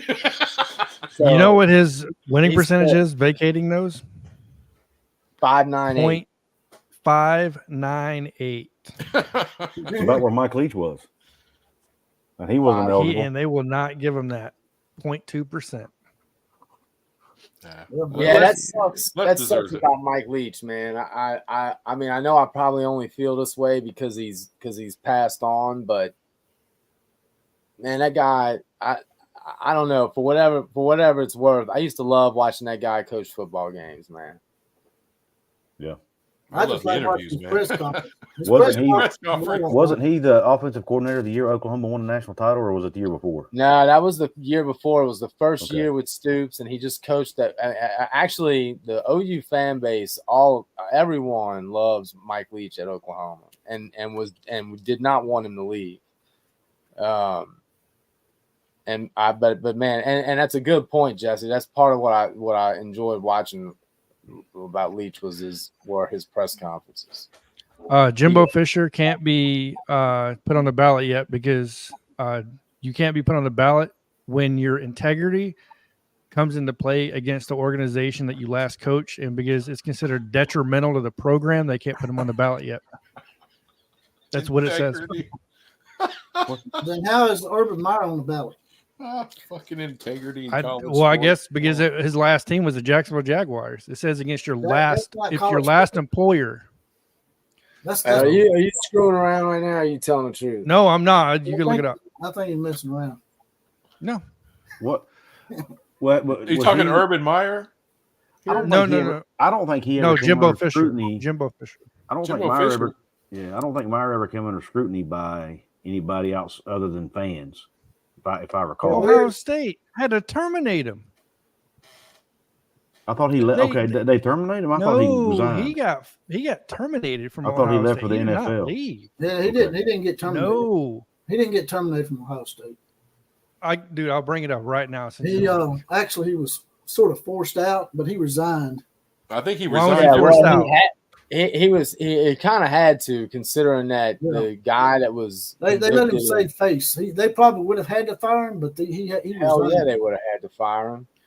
They would have absolutely had to fire his ass. I think he had to resign. I mean, he was suspended and released by Ohio State. Is what it says. Okay. He was suspended and released. Who wrote it? Or does it say he was? So, see, there's one by NPR. There's one by Sports Illustrated. NPR. Well, NPR is garbage. Maybe he was eligible because he had been gone. Sports Illustrated. What did Sports Illustrated ever do? Let's see here. It might be because Jimbo had just left A&M too, and maybe there needs to be some kind of there's like a. So the very top thing comes up. Meyer will depart OSU after season, which he was suspended. Yeah, over handling domestic abuse allegations. So, and who was that? That was that coach. What was his name? Yeah, he's got a podcast. I can see his face, but I can't think of his name. Zach Smith. Yeah, he's a big podcaster. Because wasn't he beating his girl or something like that? He was accused of it. I've talked to a few Ohio State fans who think that there was more to the story than what his wife apparently was. I don't know. I think she was accusing him of stuff that he might not have been doing. So some people. Courtney Smith, according to this, Courtney Smith went to Meyer's wife about him beating her, and they said no fouls were charged. Smith, blah blah blah. So basically, it was brought up by Urban Meyer's wife. Says here that's a weird story. Says here on CBS, Urban Meyer shocked the college football world on Tuesday by announcing that he was retiring. Well, of course he's going to announce that, but so he wasn't fired. Okay.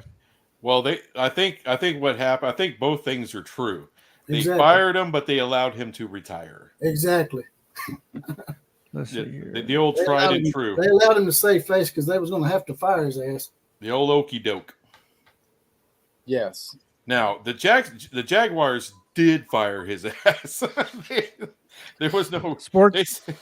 You're supposed to be coaching. What are you doing at the strip bar? And rightfully so. That dude was a jackass, man. You see the things that he did and said while he was the coach of that team. Like, I mean, that's what I'm saying. I never liked the guy, but I didn't realize he was, the kind of coach who was kicking players and just acting like such a.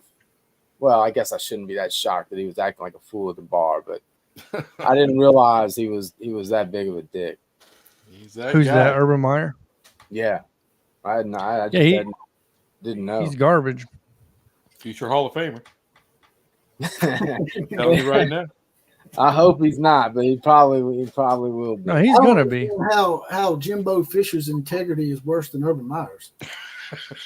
It has to have something to do with how long he's been away from the program or something. There has to be. Yeah, I don't get that at all. Actually, I mean, Jimbo was kind of a dumbass, but I didn't see him like Urban. He wasn't implicated in none of the shit Urban was implicated in. No. Not yet, anyway. I've talked to some people who somewhat knew Jimbo, and they said he wasn't really a what was the word I'm looking for? Like a snake or anything. He was just kind of an asshole, is what I've heard.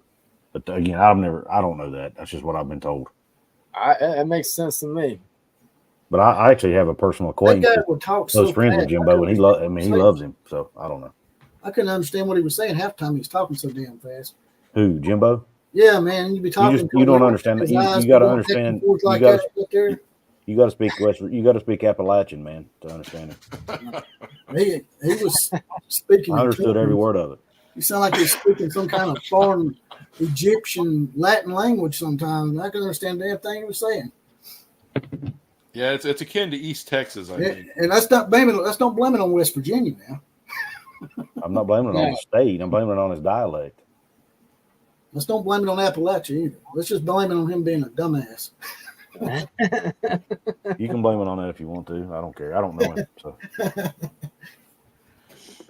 Not really a dumbass. I mean, you actually had to be pretty smart to get where he got, I reckon. Now, is that the only question you had? Yeah, I was just messing around.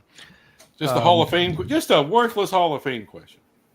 Yeah, basically. All right. It's just they let but you said it. They let anybody in, and it does feel that way. That's every Hall of Fame. So I have a question. What is the expectation of Sonny Dykes and the team this year? I really have no idea where y'all are with the roster or anything like that. So what are the TCU fans expecting this year? It's hard to say. Way better than 5-7. Well, that was had some bad luck. Well, the quarterback we thought would be better. Yeah, I thought he'd be a little better. Yeah. I thought the offensive line might be a little better. Wasn't. But there's a young kid there now, quarterback. I'm drawing a blank on his freaking name, but Josh Hoover. There you go. I don't know why. I played with a dude named Hoover, so I ought to know it. But I don't know why I know it. I know dumb crap like that. I don't know anything important. But. Right. You're a detail guy, Coos. That's one of your strong I don't know about characteristics, man. You're good with the play. What do you think about that clip I played earlier, Jonathan, with Paul Finebaum, basically? I didn't get a chance to see it because I was at home trying to get everything ready. You missed nothing. The Big 12 is done, basically. Yeah. Big 12 don't matter. Oh, where he's talking about it's a farm system for the SEC now? That's right. Basically. I think which is dumb because we're going to get people from the SEC who, absolutely. You can only start 11 guys on one side of the ball. We'll sort of send them down to the minors when we get tired of them. We'll just send them to y'all's way. I'm gonna make the same argument I made with Coos when we did one together, that the Big 12 is going to get enough teams into the playoff, right? Because not every SEC team is going to get in, not every Big 10 team is going to get in. There's going to be enough of those teams that are going to get in. It's going to create money. It's going to create some type of marketability to these teams to bring them back up. Are they going to probably win the first couple of years? No, I don't expect to see that. But I think over the course of time, you're going to see a buildup of a couple of these teams that are willing to market themselves correctly. Because that's what Clemson did so well with Dabo Swinney and these recruits. They marketed what? They marketed, I'm a Jesus type coach, like Urban Meyer did. Come to my program. We'll do Bible studies and everything else. It's no different than what Dabo did. And I'm not talking down about it. But the reality is they marketed themselves and made themselves available to recruits. And the same thing's going to happen in the Big 12. I think, and I say this a lot when I'm trying to get on the good side of the Big 12, someone's going to come out of that conference and become maybe a new blue blood. Someone's got to win that conference. Someone's going to start winning more games just by the mere fact that Texas and Oklahoma's not there anymore. Somebody's going to rise up and look the part. And I think that could be BYU or TCU. They got BYU got a humongous alumni. I don't honestly think that. I disagree. I don't know that that'll happen. It could even be your team, West Virginia. I mean, it could be. The teams, they're so, when you look at resources, when you look at culture, when you look at everything, these teams are so friggin' even in most. There are some that, Texas Tech's going to have a little bit more money than a lot of the others because they're in Texas. But when you look at the culture of Texas Tech, it's not better than West Virginia's, historically, or, so I think there's just so much parity, even when you look at the recruiting profiles, the geography in a lot of cases, as far as, these college, these are small college towns in rural America for the most part, with a couple of exceptions. That's fair.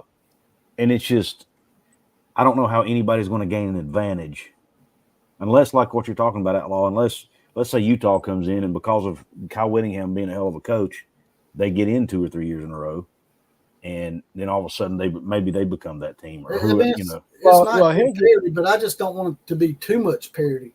I want the Big 12 to survive. I mean, I aggravate you a lot, but I want them to survive. I think too much parity is a bad thing. I agree with you. I think that you need to have 2 or 3 programs rise up and win a lot of games and give them that confidence that when they do go into the playoffs that they can maybe pull an upset or two and even win a national title, and that way it'll even the playing field a little bit. Well, here's my point. Here would be my argument, my rebuttal to what you're saying, Coos. I think you can make a solid argument that Clemson, before they became Clemson, was no bigger of a program and probably not as big of a program as some of the big players that you're going to have in the Big 12 now. Clemson before Dabo got there, they were nothing.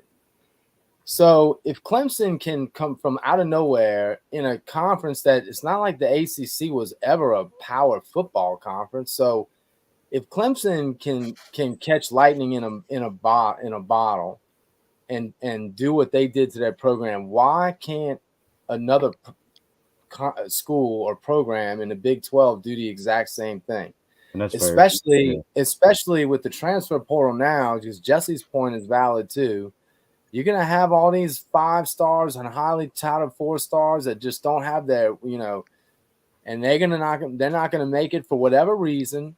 And some of them are going to get it and some of them aren't, but they're going to see the Big 12. They're going to see the opportunity to go down there and revive their. So I do believe now, again, to be fair, I'm not trying to say it's going to happen every year, but my point, or to every team, but my point is, I don't see why any one of the teams, just particularly your 2 programs, TCU or West Virginia, couldn't become a Clemson of the Big 12.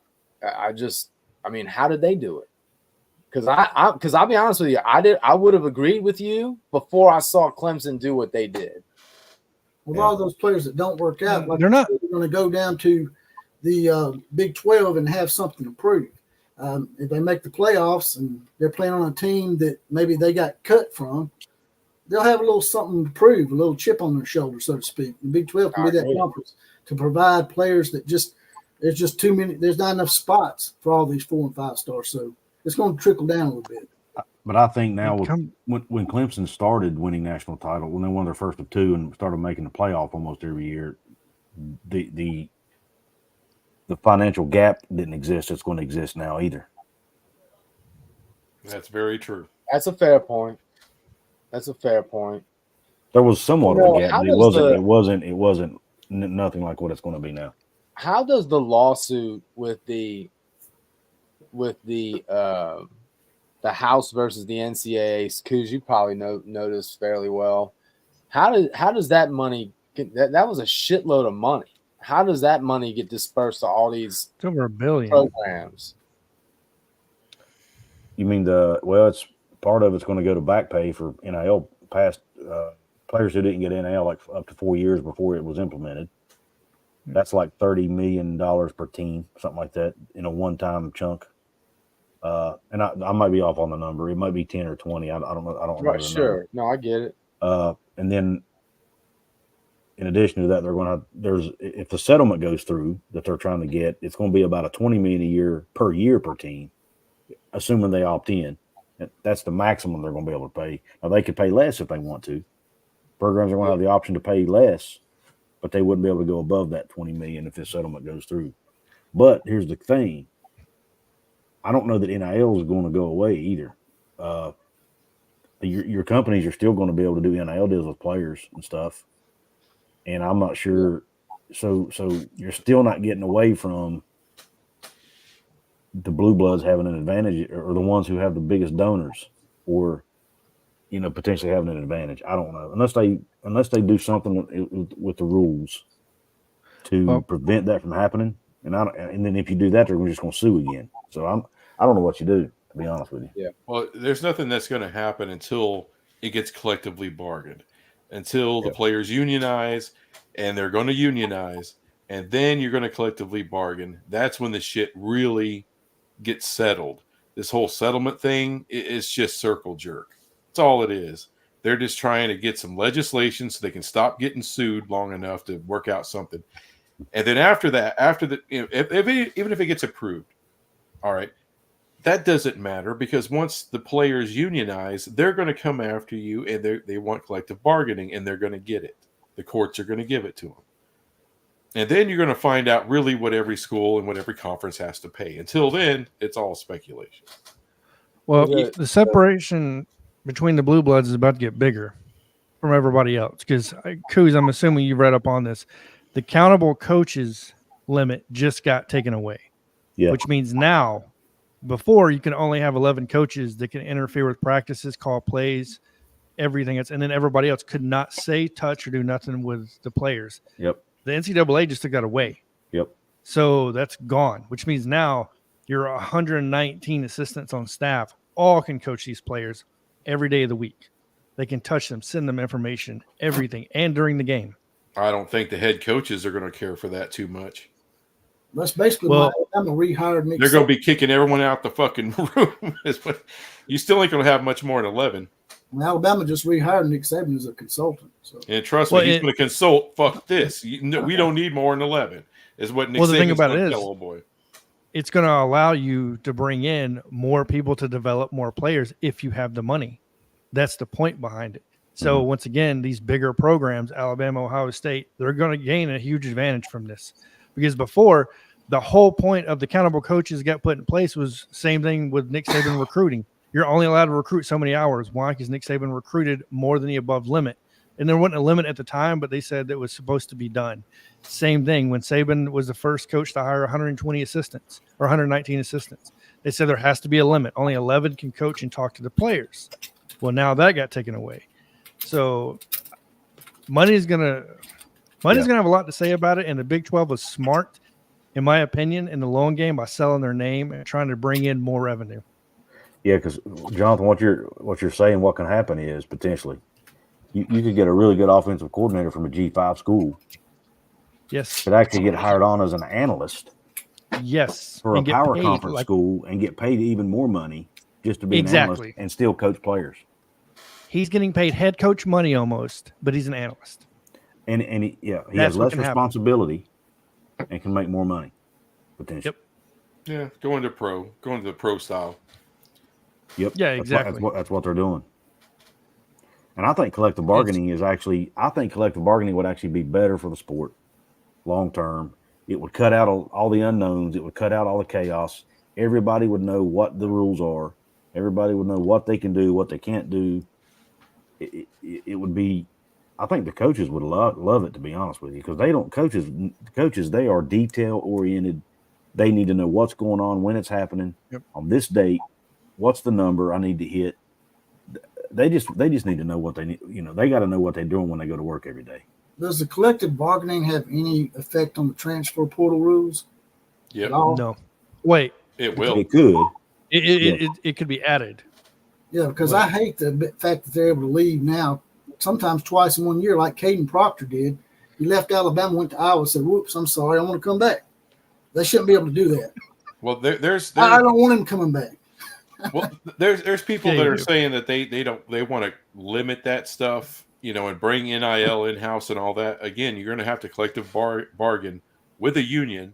I'm a member of a union, and trust me, we're pricks. We're total assholes. We do not bargain fairly. Never. And the whatever College Football Players Association, they're going to want player movement. It's best for their athletes. That they're not going to bend on that at all. Either way, UTSA is going to win the championship. This whole talk about signing a contract with a school and you got to stay there a certain amount of time. Screw that. That ain't happening. It might happen. You don't think? If they unionize, it ain't going to happen. People in union don't have to sign contracts? Oh, you can have a signed contract, but they want player movement. Now, maybe that gets limited to once a year, but it's going to happen. Transfer portal is going to stay. Well, they're shortening the days. They should have like a 2-year window. They should be able to transfer, but maybe every 2 years or something. That's all I was saying. It's going to be yearly. Did you see they squeeze the days down in the transfer portal? It's only 30 days now. It went from 45 to 30. What that does is it puts more strain on basically the players going in the portal because they have to find a place to go quicker. Yeah. And it takes almost a week and a half to even get an offer from a school. So they're trying to squeeze down on it.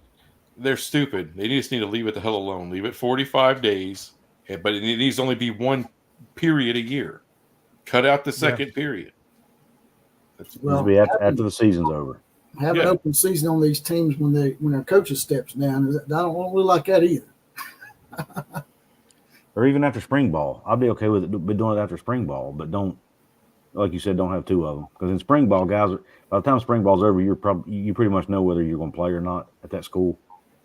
You know what I mean? Based on what happens in the spring. So I think guys, that's probably a good time to go into the portal. I think in order to adjust the transfer portal window, you have to adjust the recruiting window. Yep. And when you're signing, because it only makes sense, in my opinion, to do recruiting directly after the season's over. Your recruits have to sign within a certain amount of days after the season's over. Then that will show everybody else, okay, who's going to transfer because we know these freshmen are going to come in, take my job or whatever the hell it may be, and then you leave. I don't know, or vice versa. You got to line them up, though. Yeah. No, these players, they're going to get their way because for years and years they've been getting screwed on pay and everything else. They got to graduate in order to transfer and shit. Yeah. Screw that. They're going to get what's coming to them. That's the thing. I don't think you're ever going to be able to cap what they can get compensated. Nor should they. And so I couldn't agree more. They're definitely going to get what's coming to them. Yeah, like I said, especially with collective bargaining, lawyers, all that good stuff, all that fun shit. We're changing gears completely. What do y'all think about that debate last night? Walking Dead. You got the Crypt Keeper in charge of the nuclear codes. I didn't know that Joe Biden's son died in a war. I thought he had cancer. He didn't die in a war. He said that again today too. Yeah, he's a liar. He served in a war, but he didn't die in a war. I'll say this just to be clear, because I don't think either one of these guys, like not my choice, either one. Nope. Right? Nope. I agree. Same, I agree. But damn, dude, like you if you looked at last night's debate and you came away with anything other than like how could you like Biden is such a train wreck, man. And what's really scares me is now it's not that it wasn't assumed before, but now for a fact, like he ain't doing shit. So it's all the people around him that are running the country, and I don't like that. Make America great again. Let's go, JBC. Look up an article talking about that. The Democrats are possibly going to a new candidate, right? After last night, I heard that they was talking about a couple of people last night that I'd never heard of. I heard Biden said absolutely not, and he's the one. He has to. They cannot. He has to approve it. No, those delegates are already 25th Amendment. 25th Amendment. Well, that's true. They could do that. They're going to do that. You watch. They could do that. And then here comes Michelle Obama. But here's the thing: there's a handful of states out there who have laws that they won't be able to put anybody else on the ballot. The cutoff date is already passed. They'll find a way around that. I would agree. The states would have to change their laws. They find a way around everything, and they turned a misdemeanor into a felony in the state of New York. Right? True. I don't think either one of them should be on the ballot. That's just me, though. Oh, come on. Trump's awesome. But he's lesser of two evils for damn sure. Oh, he's the most entertaining president we've ever had. You mean he's the most coherent of the two? He's the most but he's entertaining what we wanted. I mean, he's the president of the United States, man. It's all a fucking joke anyway. So let's get in and laugh at it. That's the problem, man. The corruption now that runs across everything, Wall Street, the government. Like I'm so convinced now that we've been like, when I grew up in the 80s, with the Cold War going on and at its peak, I remember thinking how weird it must have been for like Soviet Union citizens to not be able to trust their government lying all the time. And now I'm wondering if we haven't been propagandized for forever. Have we ever been just told the straight truth, or has it always been in some kind of an attempt to manipulate us to a certain end? We the people have not been in charge since they shot JFK. That's the true. Truth. That's the fucking truth. Yep. Because they just take turns. Both parties are corrupt. So the same party. And the same party. The fact that our own intelligence agency had a hand in that guy's murder. I mean, if that didn't tell you everything you needed to know way back then in 1963. I don't know what to tell you, man. I mean, they'll do it to anybody. So, but that's the thing. Like, I just, how many people, man, have been railroaded? How many, just the lies, just constant lies. Well, just look at Biden. They wanted him in there for 4 years so they could tell him what to do, and then they'll dig a hole and throw him in it, right? But dumbass, because he's always been a freaking tard. Freaking Biden, he's an idiot. He won't step away. So what did they do? Let's do a debate earlier than any other debates, and then let's keep his pills from him, so that way he goes out there, makes a complete ass out of himself. We'll throw the 25th Amendment on him, get him out of there, put in Michelle Obama, put in Gavin Newsom, whoever the hell, and try to rig this thing again. That's their plan. I would agree with that. I think that sounds plausible to me. That's scary, man. That's really we ain't been in charge of shit in forever, and not in my lifetime. I was born in '77, and no, I agree. I mean, look at this. They're allowing JPC to have a damn podcast. I mean, what have we come to at this point? Hey, I announced my candidacy last night for the president of the United States. You didn't see that? Well, if we want a war with North Korea, let's go. Let's do it. Which one of y'all want to be my VP? That's what I'm doing tonight. I'm vetting y'all, man. You're vetting the VP. You don't want me. I just piss everybody off. Well, that's what I like. Maybe that's what we need, man. Maybe that's exactly what we need. We need somebody that's going to go in there and just shake the shit up, man. That's part of the problem. This guy this two-party system, dude, is done. It has outlived its usefulness. They should have let RFK Jr. on stage last night. I agree, man. They really should have. I like Bobby Kennedy. I think Bobby Kennedy makes a lot of sense when I listen to him. He's a little hard to listen to, but I like him. He's hard to listen to. There's no doubt about that. He sounds a little bit like, that guy that lived in the trash can on Sesame Street, Oscar and shit.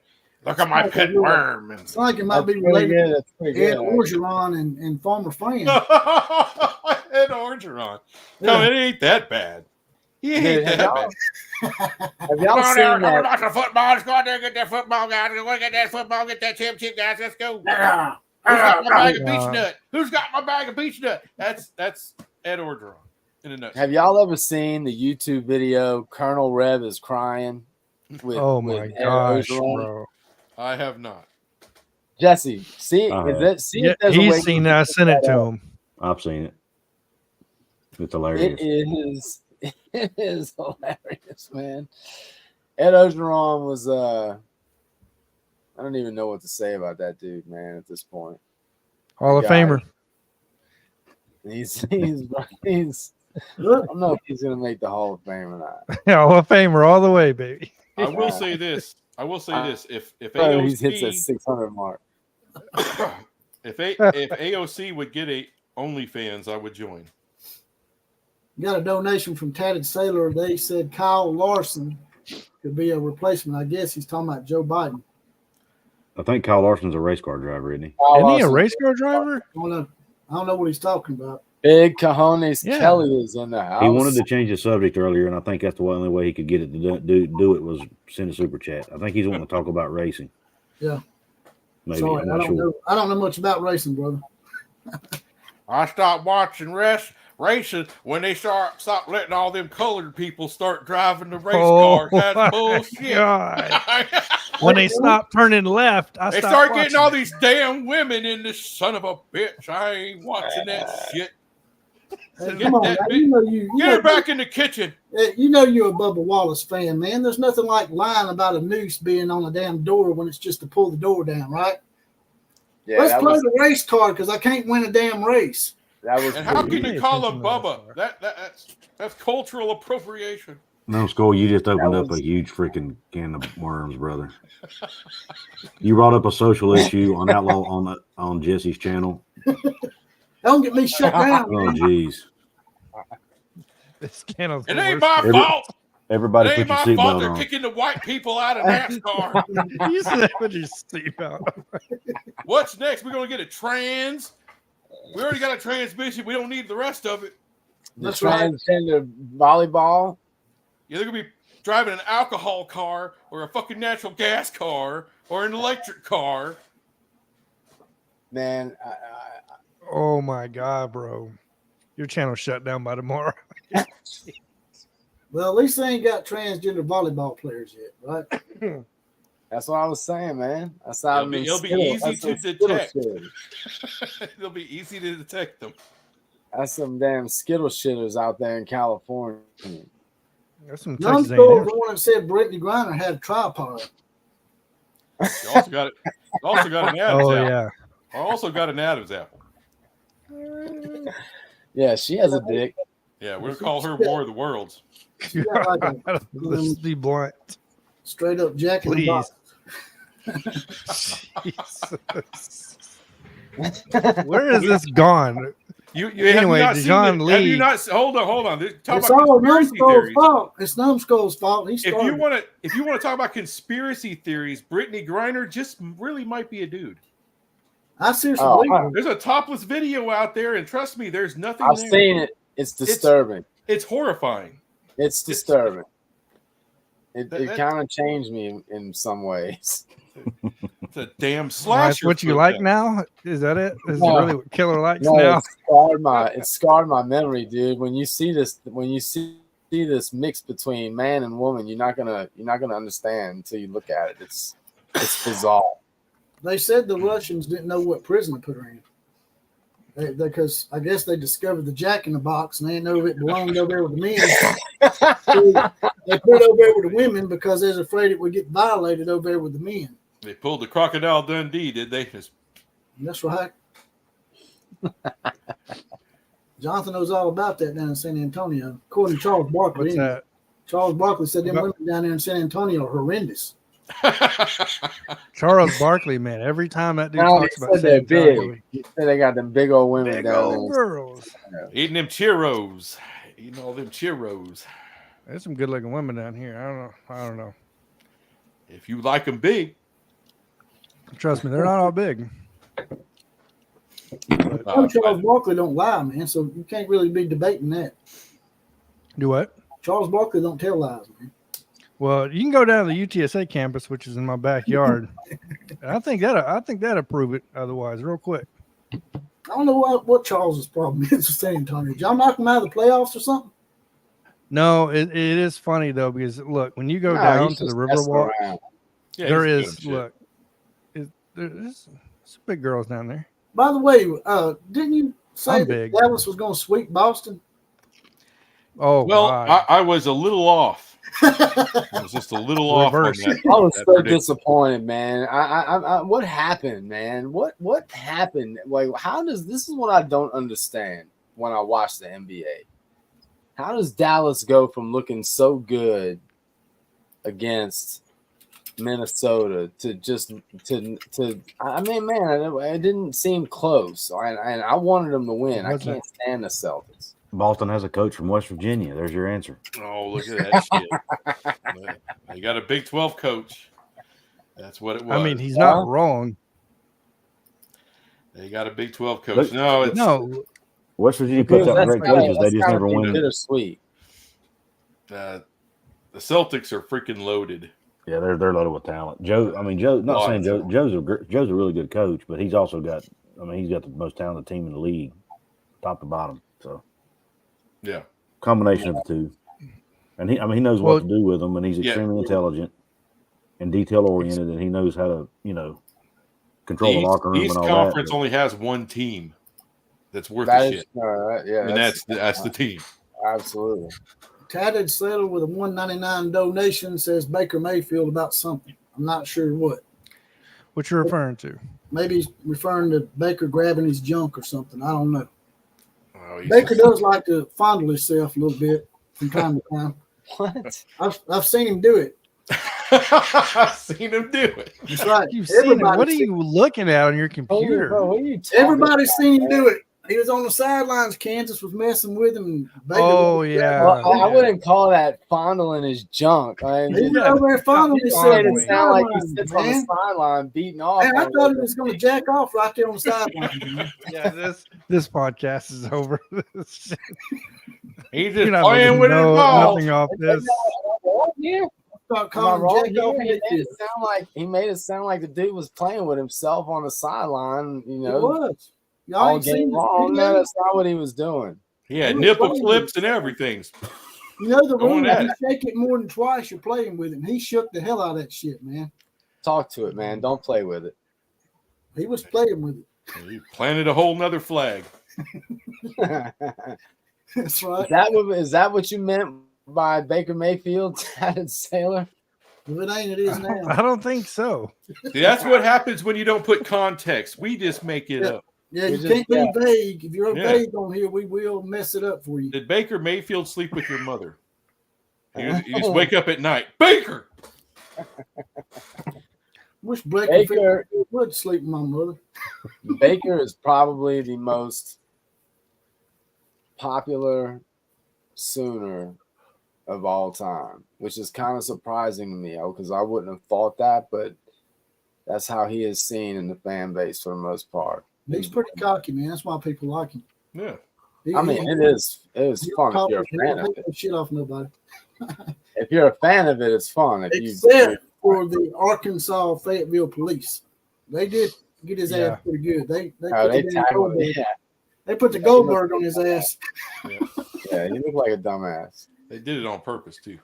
John Ritchie said FBI about to come over to Jesse's house to look at the search history. Well, as long as you're not pulling a Drake, I think you'll be fine. That's right. Did y'all see, speaking of Baker Mayfield, did y'all see that video that came out about him a couple years ago where this lady accused him of cheating on his wife with her? No. Is it legit? I mean, she was on a news thing, but I mean, who knows? In today's that day and age, is it true? I don't know. But Is Baker married? Yeah. The Me Too movement. Yeah. She claimed that he met up with her and she gave him a BJ, and Probably. And for whatever reason, she decided to make it public. I guess. Hey, I'm a I hoe. don't know. Again, I don't know if I believe it or not, but it's possible. I'm surprised y'all haven't seen it though. Jesse, who is the all-time, and Jonathan, who is the all-time number one Alabama Crimson Tide player? To me, it's Derek Thomas. Beat me to That's just to me. Derek Thomas. DT, yeah. So why? It's like them were like game. That's like playing your PS5 numbers. I mean, yeah. That's how many sacks he had. Dude, his stats, I just don't know if you can match it ever. It's too unreal. Yeah. 27. Yeah, 28 sacks. Yeah. In one season, not over a career. Yeah, one season. He was amazing. What about you, Numbskull? Who's the best TCU player ever? I like that LT. LT. Yeah. It's LT. Oh, yeah. Danian, yeah. Yeah, it's not even close in my opinion. Well, you can make an argument, but. Yeah, I don't know. I don't think you can make an argument. West Virginia, there's a tie. Who is it? Pat White and Major Harris. You probably got to give Major the nod since he took him to a national title game. Who is that damn receiver you guys had a couple years ago? I always bring him up and I never remember his name. I don't. We've had He was there about 8 years ago. He was with Pat White. Oh, we didn't really have great receivers then. We had Darius Raynaud.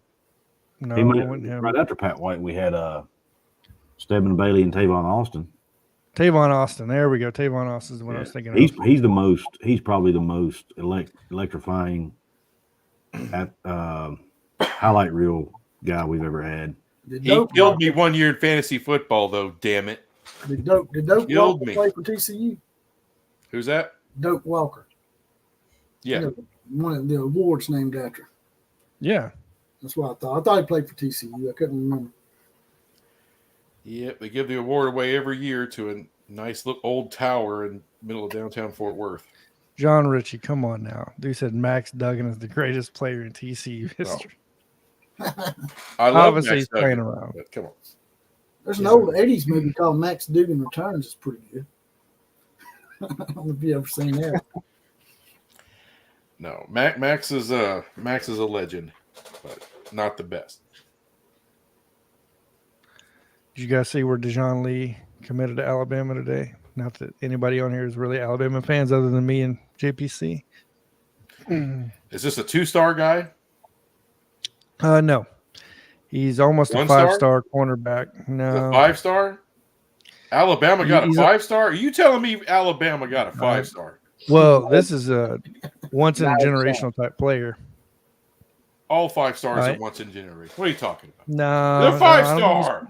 Name one cornerback. Name one cornerback right now that's 6'4". Yeah, exactly. Once in a generational. Because he's 6'4"? Might be a detriment. Yes, the length. Sometimes he's got a big dick, so now he's like generational. Come on, that has nothing to do with it. But well, you said the length. Got a $9.99. All right. Got a donation here from Tatted Sailor. Says, okay, here's a real question. Top 10 stadiums, no bias. I'm a diehard Sooner. My number one is Penn State. I haven't been to 10 stadiums. Number one stadium. He wants to know who's y'all's number one stadium, the most intimidating or your favorite stadium outside of your own team, I reckon. All right, Big Honus Kelly says Tiger Stadium you'll learn this year. I don't know. I think we've beaten LSU. So who's y'all's favorite stadium? I'm gonna say Tiger Stadium personally, but I'm kind of biased because it's one of the only ones I've been to. But I've also heard a lot of analysts say the same thing. Just watching on TV though, you can get Well, it's pretty freaking loud there. I know that. I've been to many games in Tiger Stadium that were unbelievable. So I certainly think you can make an argument for them, but I've also been to Kyle Field, and as much as I hate A&M, when Kyle Field is full and they start swaying back and forth and kissing their ugly ass girlfriends like they do, it's pretty awesome. I hate to give them that credit. Yeah, I'll go LSU 1 and Texas A&M 2. I went to Kyle Field when they beat Alabama. I think underrated stadium, Camp Randall, Wisconsin. I like it. Yeah, it's underrated. I'll give it that. I'll agree with you there. They listed it in the top 10 this year. They had it at like 6. I'll tell you another one. I think Autzen Stadium in Oregon is pretty good. I think, especially for the smaller stadiums, it gets really loud. And I'll tell you, I think one that's underrated is two really that's underrated. One's Oklahoma State, where they got them freaking paddles, and then and the other one is Iowa State because they're freaking right on top of you. I thought your favorite was Texas Tech. They throw them tortillas out there. I like that one. Well, that's my Lord. They're underrated too. I don't know if I could. I've never been to Lubbock, man. I've heard a lot of bad things about Lubbock. Is it taking a bad rap? I'm the wrong person to ask. That'd be numbskull question. Yeah, or Jonathan. What's up with Lubbock? When I was a child, my mother, she was a truck driver. She told me that the birds fly upside down in Lubbock because there's nothing worth shitting on. That was one of her. I was like, okay, well, there's no reason to go. Wow. I'm sure it's a fine place. It's a beautiful place. That's where Mike No Leach more got his start. You know, Yeah. me and Kuz argued back and forth about Mike Leach being in the Hall of Fame. I was actually just playing devil's advocate, trying to rile him up, but It worked. I think Kuz, I think Kuz actually made a good point though, in that the places that Mike Leach had to coach, and he was actually able to take those teams to bowls when other people weren't really able to do that. Should say something for Mike Leach as well. Yeah. I mean, he put Washington State on the map. He put Texas Tech on the map. Yeah, they should have never got rid of him in Lubbock. And I think he would have done well. I think he would have continued to do well at Mississippi State had he not unfortunately passed. Did he? Didn't he put some? Who was that? Craig James's son. He put Adam James in that outhouse, man. Yeah, my God, what a softy. He's just trying to help him out, you know. A little got dinged up, little concussion. Ted Taylor said, "Not top 10 stadiums, not your own." Oh, Yeah, that's what I was telling him, not their own. I mean, I would. Randall and I like. I guess the big house in Michigan might be pretty nice too. I've never been there though. Yeah, it looks Me, like I would love. I want to go to Virginia Tech to see the Enter Sandman entrance. I think that'd be awesome. It's overrated. Underrated. Okay, that's like no. Wait a minute. Yeah, overrated. It's overrated. Yeah. You say it's overrated? I think so. Yeah. No, but it's hard for me. It's hard for me to get past my hatred of Virginia Tech. We're gonna get some Hokies cleared up now. I don't want to hear it then. I don't want to hear it then. I mean, I did think it was overrated. I was excited about hearing it. I'm like, this is gonna be cool because I loved it. I love Enter Sandman. I love Metallica. I'm a metal guy. Yeah, that's me. That's why I'm like, yeah, I would want to hear I'm that. there, and I'm like, okay, they're playing a really loud song over the loudspeaker.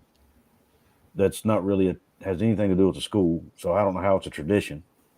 Yeah, it ain't like they're singing about Virginia or Virginia Tech or a Hokie, which doesn't exist, by the way. It's a made up word.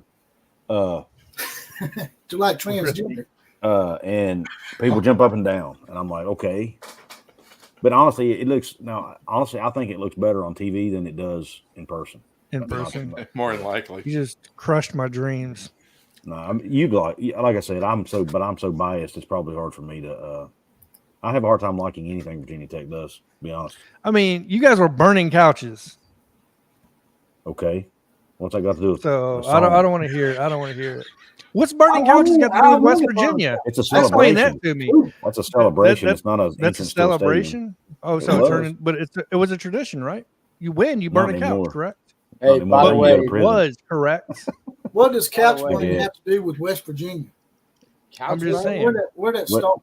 How'd that start? Maybe they just had so many trailer parks left over, they had to burn on the couches. I was about to say, you've never been to a trailer park, obviously.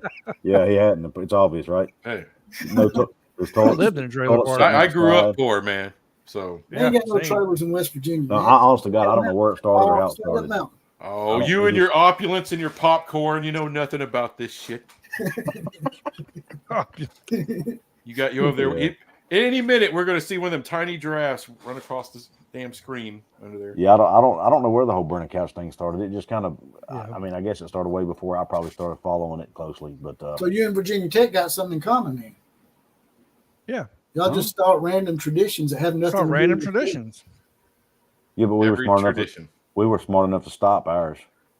Why would you stop something like that? I like it. Well, it's against the law for one thing. They made it a felony. Well, y'all should have done that, man. Y'all sound like New York, man. Y'all turning misdemeanors into felonies. Well, I mean, it was when you're all over the news all the time for doing crazy stuff, and you're like the number one party school in the country. You're known for burning couches. You make the news for your fans getting in fights and shit like that. They wanted to clean up the reputation. Why do you think all them students come to Alabama? Because we're one of the top 5 party schools. It ain't just I also think it could have potentially hurt us from getting in another conference at one time too. No. Yeah. I think that's one reason they did it. And it's burning the couch in the middle of a city is probably not safe. So when the people doing it are obviously inebriated. So Auburn rolls toilet. It's not that big. Auburn rolls trees with shit paper, man. And they're in a damn. Do you know how much it would have cost during COVID to roll a tree every time Auburn won? That'd have been like $10 million, literally every game they won. Nobody's going to die from toilet paper in a tree. The tree's gonna die because they have pressure. you been to Auburn? I had to climb up there to wipe your ass. They used to pressure wash the tree, and it wasn't indigenous. Exactly. They wasn't indigenous to the area, and the thing was already dying. So Harvey Updike went down there and poisoned the damn thing and done them a favor, man. He basically sped the process up. Yeah, man, that's a mercy killing. Oh, geez. Well, hey guys, I'm gonna burn out of here, man. It's late as shit. It's 12 a.m. here. I got to get into bed. I got a 6-hour drive work tomorrow. tomorrow. All right, Numbskull, tell them where you can find you. The pits of hell in Texas. It's hot as balls, but yeah, YouTube, Numbskull News, And Numbskull Music as well. Y'all check Numbskull out and subscribe to his channel. Let's get him up to 2,000. That Numbskull Music channel is kick ass, man. Oh, thank you. I love it. Put some more stuff on there. I like because you and I like some of the same stuff, so I'm into it. Well, I'll throw another one up there this weekend. I've been slacking. Anyway, guys, hey, appreciate it. I'm happy to get into an internet fight once in a while. It's good stuff. Good luck this season, Mr. OU. Just subscribe to your channel, man. All right. Appreciate that. All right, brother. All right, y'all take it easy. Take it easy, man. He subscribed so I can go report you. That's one thing I give Numbskull. He doesn't give. He'll talk shit about anybody. His own team, somebody else's team. He don't care. No, he literally does not care. He's clearly a good dude. Yeah, no. After you guys going in, Jesus Christ! I was going to bring up some stuff after hearing you guys go at it. I was going to bring up some stuff just to poke the bear on both sides, and I'm like, no. I was going to bring up. Well, Washington's been in the playoffs. Michigan State's been in the playoffs. Like all these mid-tier teams, but obviously there's no valid argument behind it. How they one-offs? Here's the thing. It's a mid-tier. Michigan State's mid-tier. They're in the Power 2. Not every Power 2 team. Not every Power 2 team is a Power 2. So team. Vanderbilt is a Power team. Are you telling me that? They might be if there's in a different conference. Sure. Like the Big 12. Shut up. Just maybe in baseball. But now you just I'm just trying to get Kuz I'm trying to get Kuz to melt down on me. Kuz ain't biting on that, man. I'm not biting. I learned my lesson on the whole vagina thing. Kuz is a professional. He ain't biting on that. I actually got a kick out of it. As soon as I come on, Bagman started on me, and I didn't bite. So yeah, I put it over your face. Put West Vagina Man. Sometimes if you don't bite, they leave you alone. Sure, sometimes. Oh, that's always. I'm only 43, and I'm just now figuring that out. I think that's always the secret. You told me about 2 years ago. You didn't figure that shit out. I'm just JPC 7. So honestly, with me, sometimes it depends on my headspace and my mood at the time. Honestly, but whether I melt down or not. I think that's it just means you're a human, brother. That's what most people are like. Passionate about West Virginia. I am very defensive about my state, and I can't help it. I love my state, man. I love it, man. There's nothing wrong with that, man. It's part of who I am. And Jonathan said you brought some dude on and just grilled the shit out of him. He said he couldn't believe it. What is it? There's some dude that Kuz brought in that was talking down about West Virginia or something. I said that? You said Kuz got him on there and was just grilling the shit out of him. I don't know that I've ever done that. I don't think I've ever grilled anybody on my show, to be honest with you. I got into a debate. Sure, it was me. Yeah, it was you. I got into a debate with Voice of Morgantown one time, who's a West Virginia writer. About I do remember that. That was it. Yeah, see. But he wasn't down in the state. That was a long time ago. Yeah, it was early on in my channel. He's like a clickbait. What do you call it? Not shock jock, but he's clickbait. Guy. Yeah, he's clickbait. He's a clickbait writer type guy, and a huge portion of West Virginia fans can't stand him. And he's done it so long and to such a degree that the school he's like on their radar. Damn. Because he's been somewhat blackballed. He's tried to do NIL deals with players, and the school's nixed it and all kinds of stuff because of his reputation.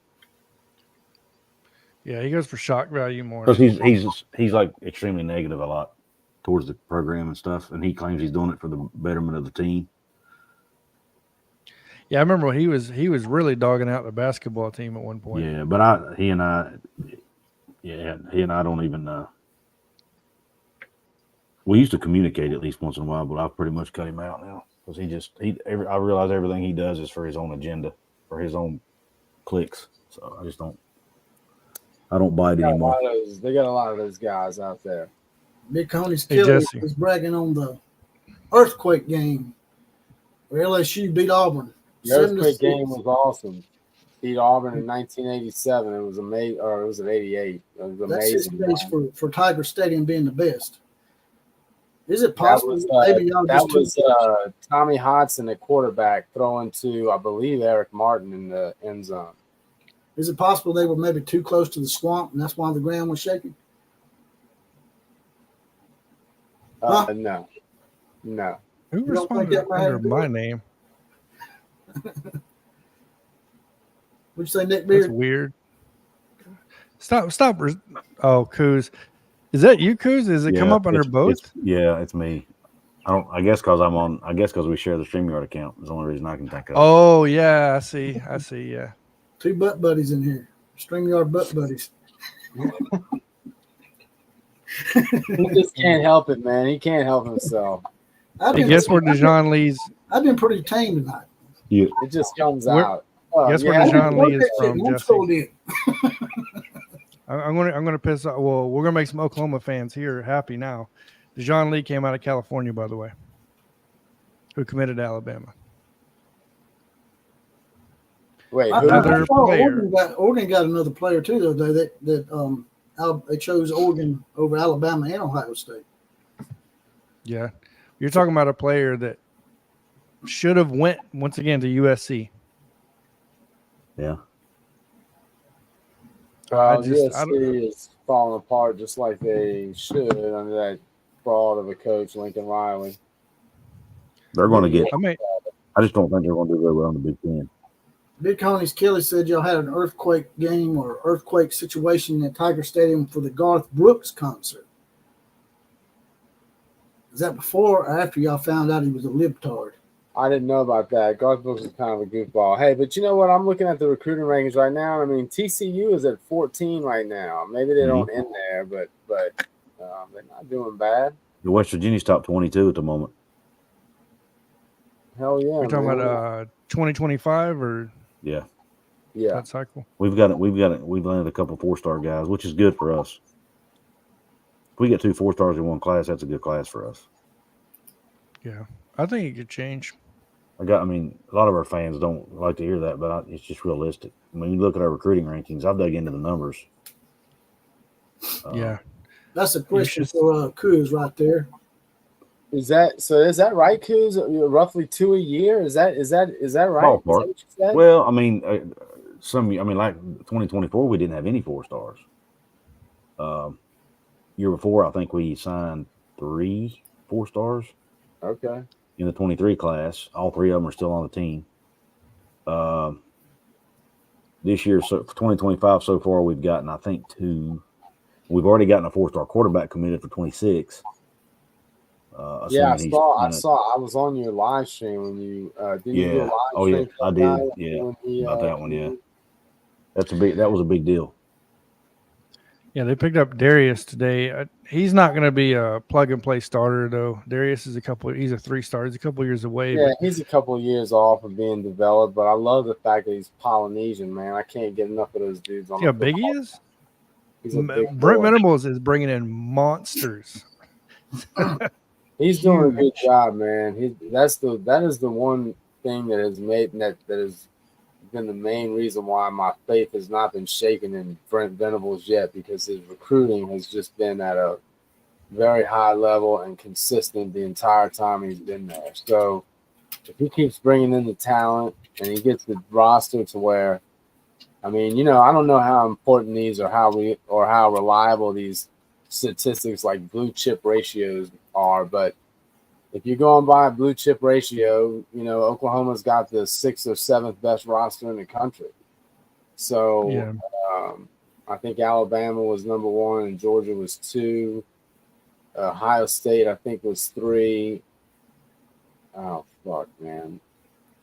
I don't remember the rest of the list. And Oklahoma was either 6 or 7. So I can promise you this. I think that the ratio was like 70, maybe mid 70% in terms of the actual percentage. Yeah, and blue chip. So I think he was a full 10 points higher than Lincoln's best year in Norman. So he's obviously building it back. I still think he needs another year or two of recruits, but man, I'll be really excited to see where Oklahoma is in 2 years. Do you know what USC's is? The ratio? Because I just looked at it yesterday. I don't. They're at 52%. Shut up. They're 24th in the nation when it comes to blue chip ratio. Fact. Wow. Now, many people realize they're 17th in the country right now in recruiting.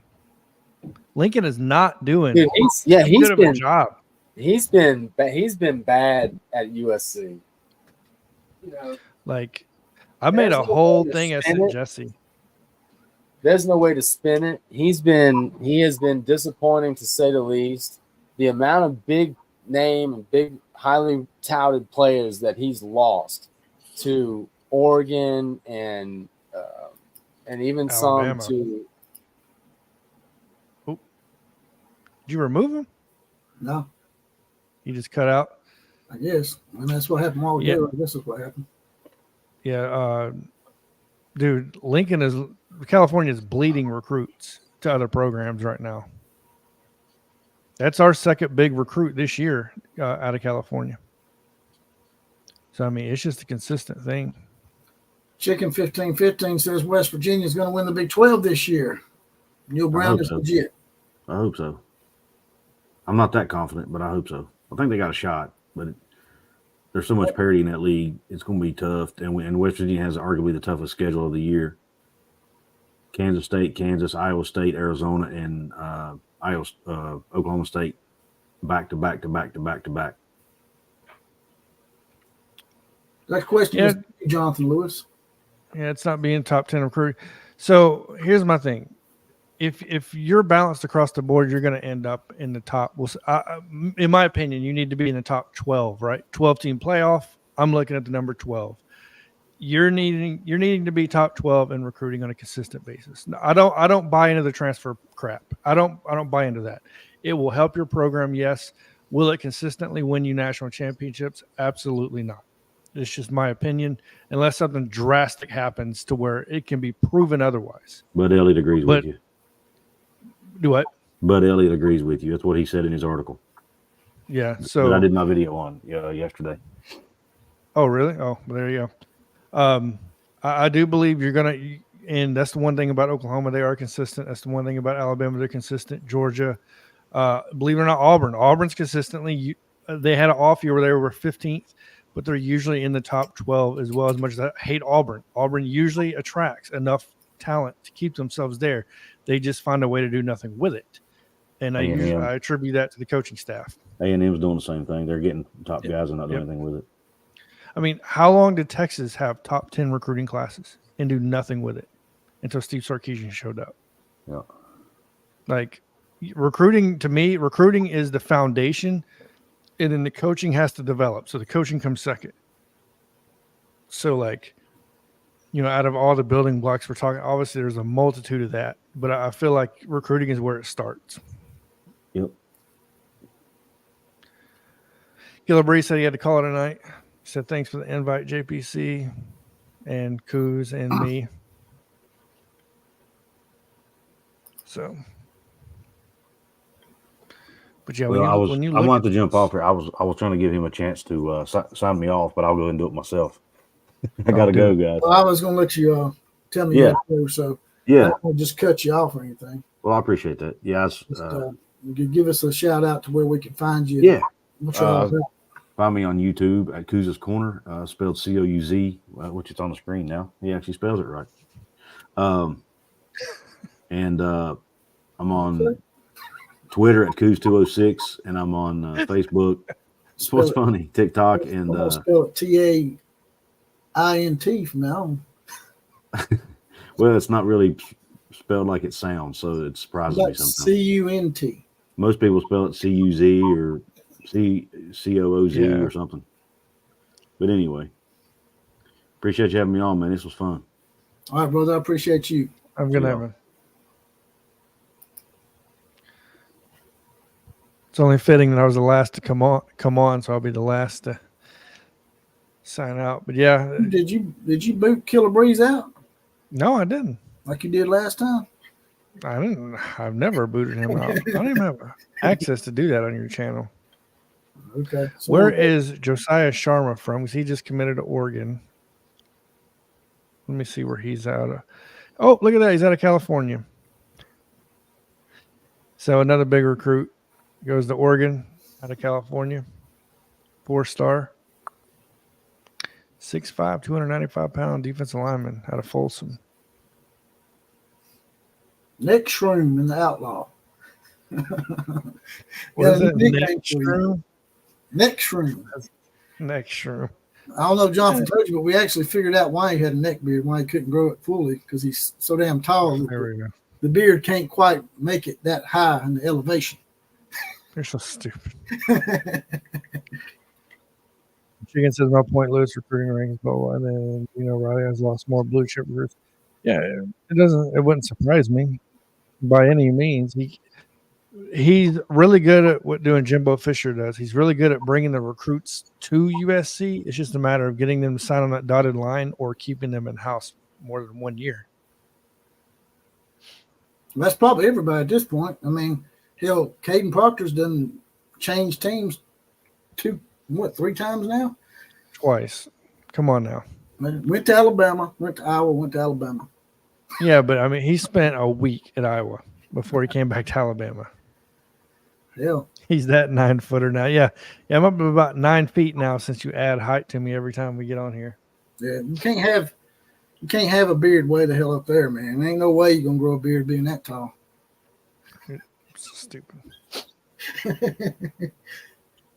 I'm surprised you ain't got any hair on your head up there. How'd that happen? I don't know. You need to be bald like me. I plan it. You need to be a team hair player. plugs. You need to shave that damn head. Hell no, I'm not doing that. You are. If it ever gets to the point where you like Paul Finebaum, you better need to shave that shit. Well, yeah, but I'm not. I mean that handlebar shit. So, have you got any good recruits for us? Any recruiting news for Oklahoma or Alabama? Well, I just LSU or Nebraska? Darius was a big pickup for Oklahoma, in my opinion. I mean, yeah, he's a couple of years away, but Brent Venables is adding depth. Yeah, another big guy. He's like 6'4", 6'5", weighs like 320.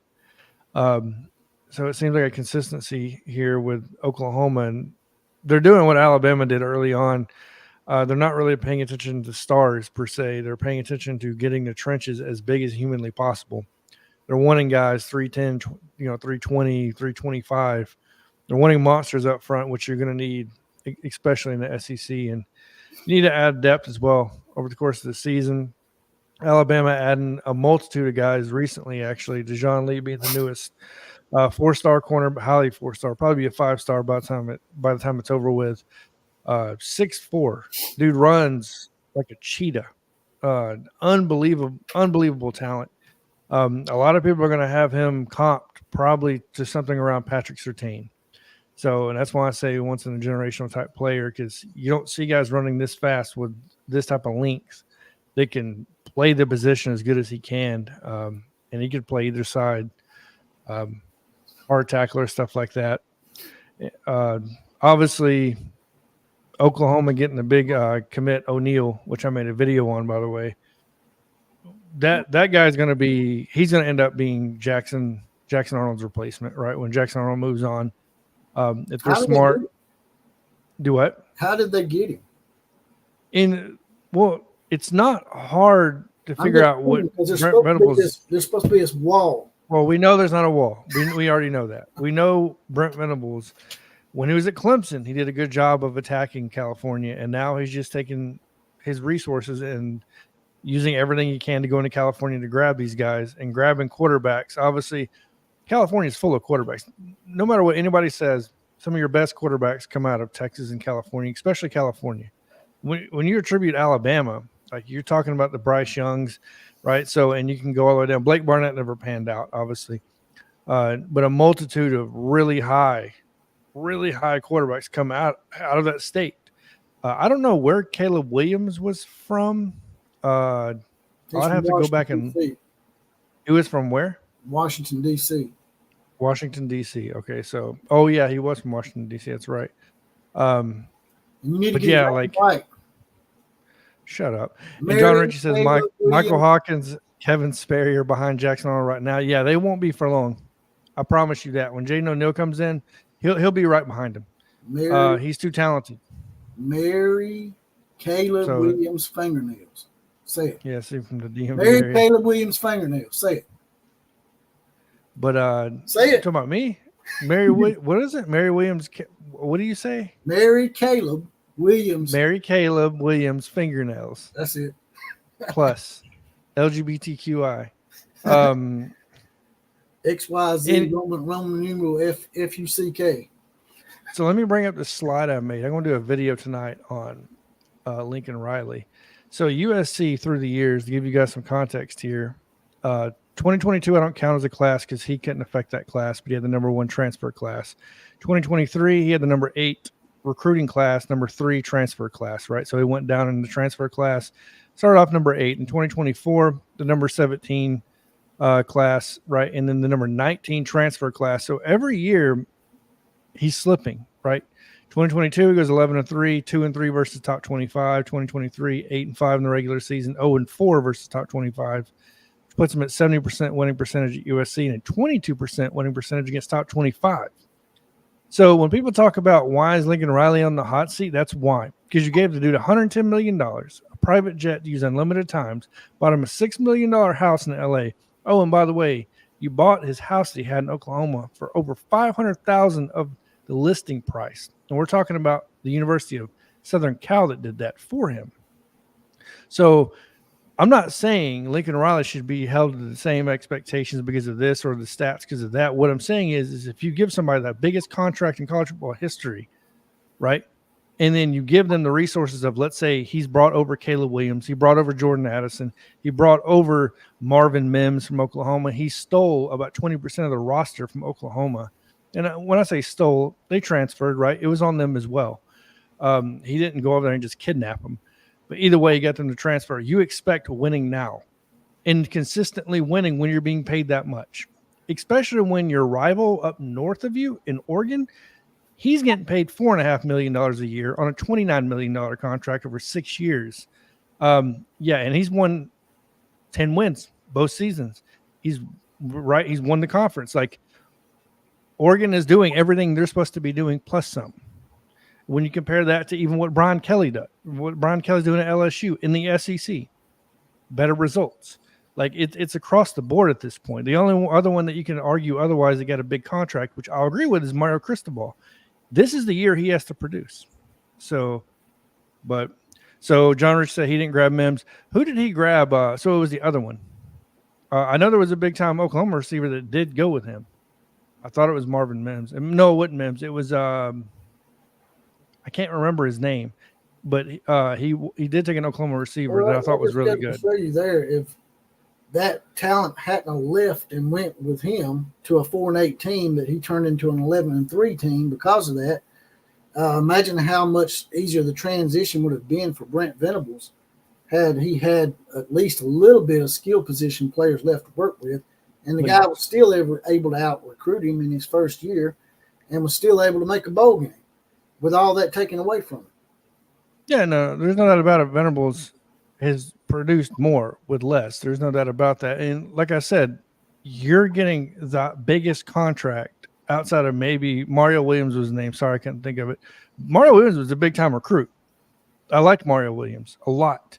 I said him and Marvin Mims are going to be the next huge duo at Oklahoma before all that went down. He stole that guy from Pittsburgh, too.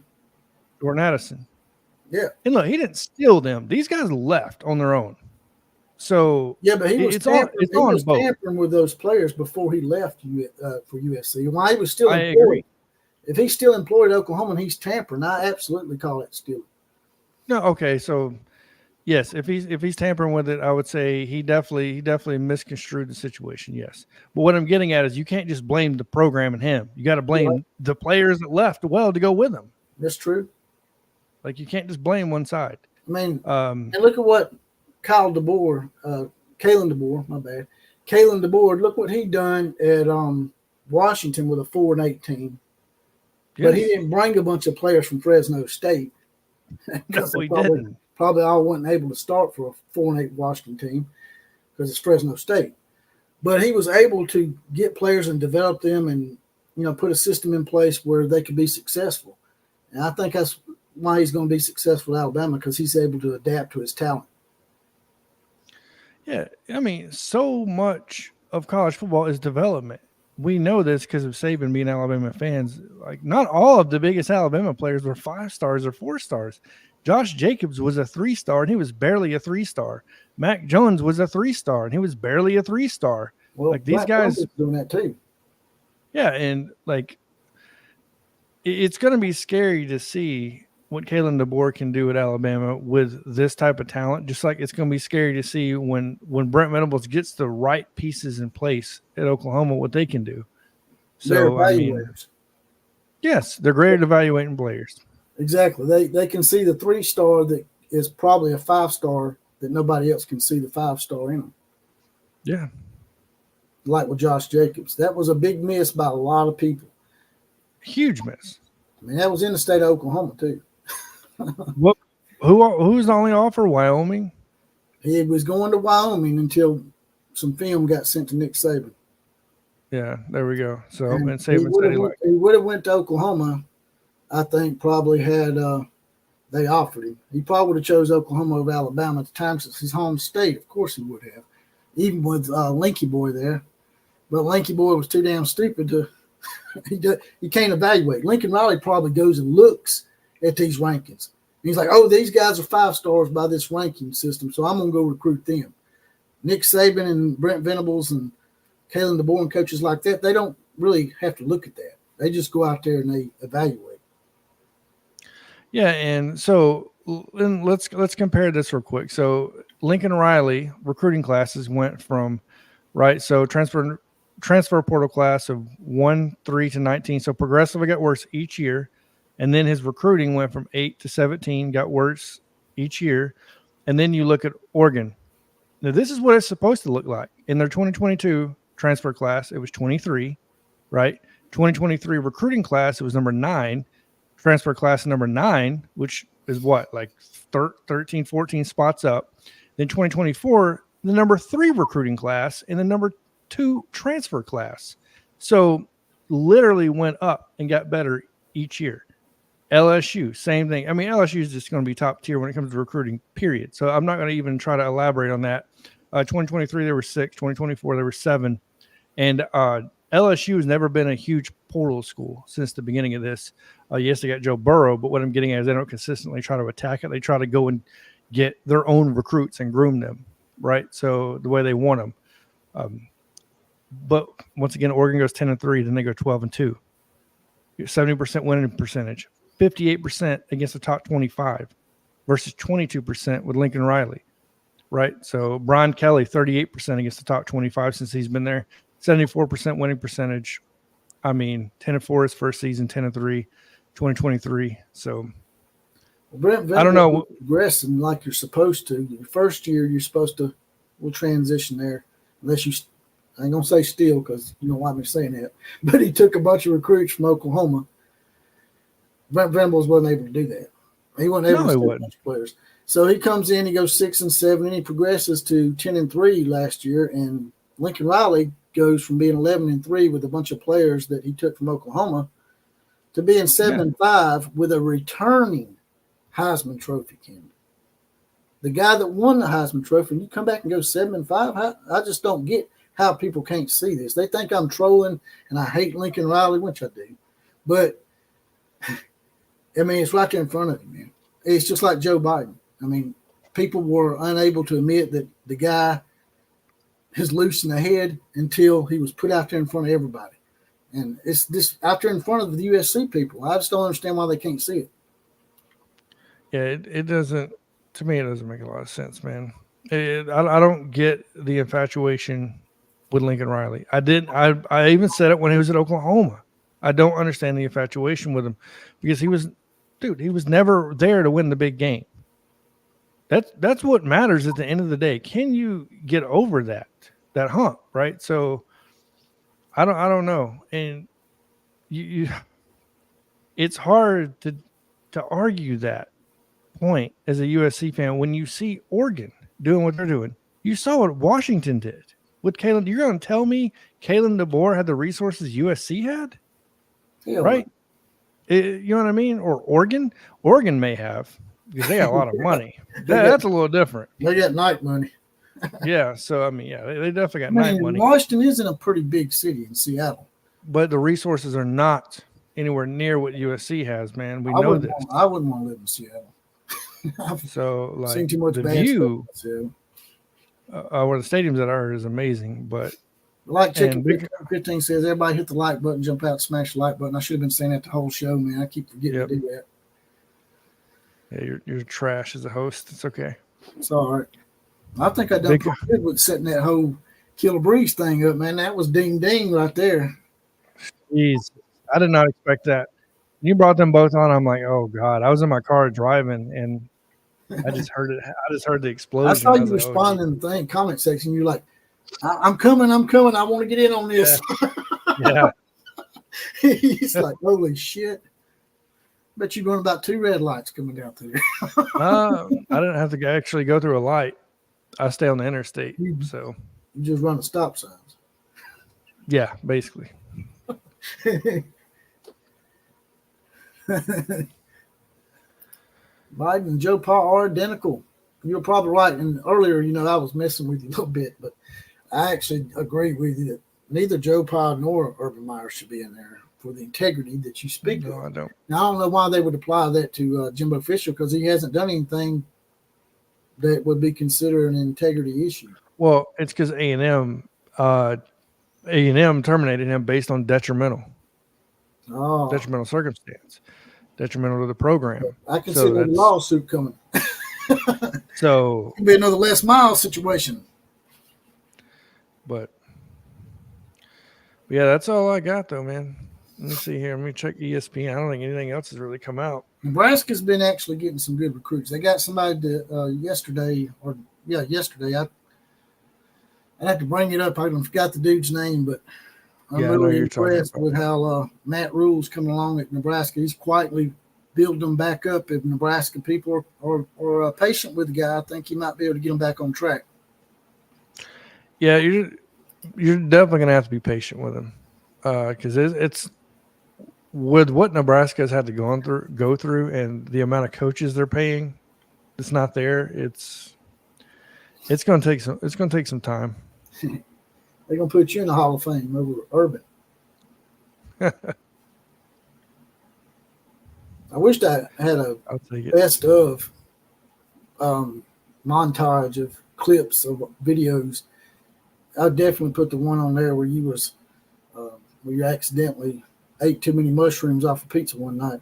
Oh God. Yeah, Nebraska got a USC extra mushrooms on your Domino's pizza. The extra mushrooms on the Domino's pizza will mess you up. Nebraska got a USC transfer. Yeah, they did a cornerback, I believe. Yeah, highly touted cornerback out of USC. He played like 23 games for USC as well. So you're bringing in an experienced corner on top of that. But yeah, I got to do a little bit more research on Nebraska and a couple of other teams. I haven't had that much time, so. Yeah, just the passionate teams is what I deal with. Nebraska fans are passionate. Texas A&M fans can sometimes be pretty passionate. And it was pretty good to your channel a few times. Yeah. USC can be passionate too when they're not acting stupid about shit.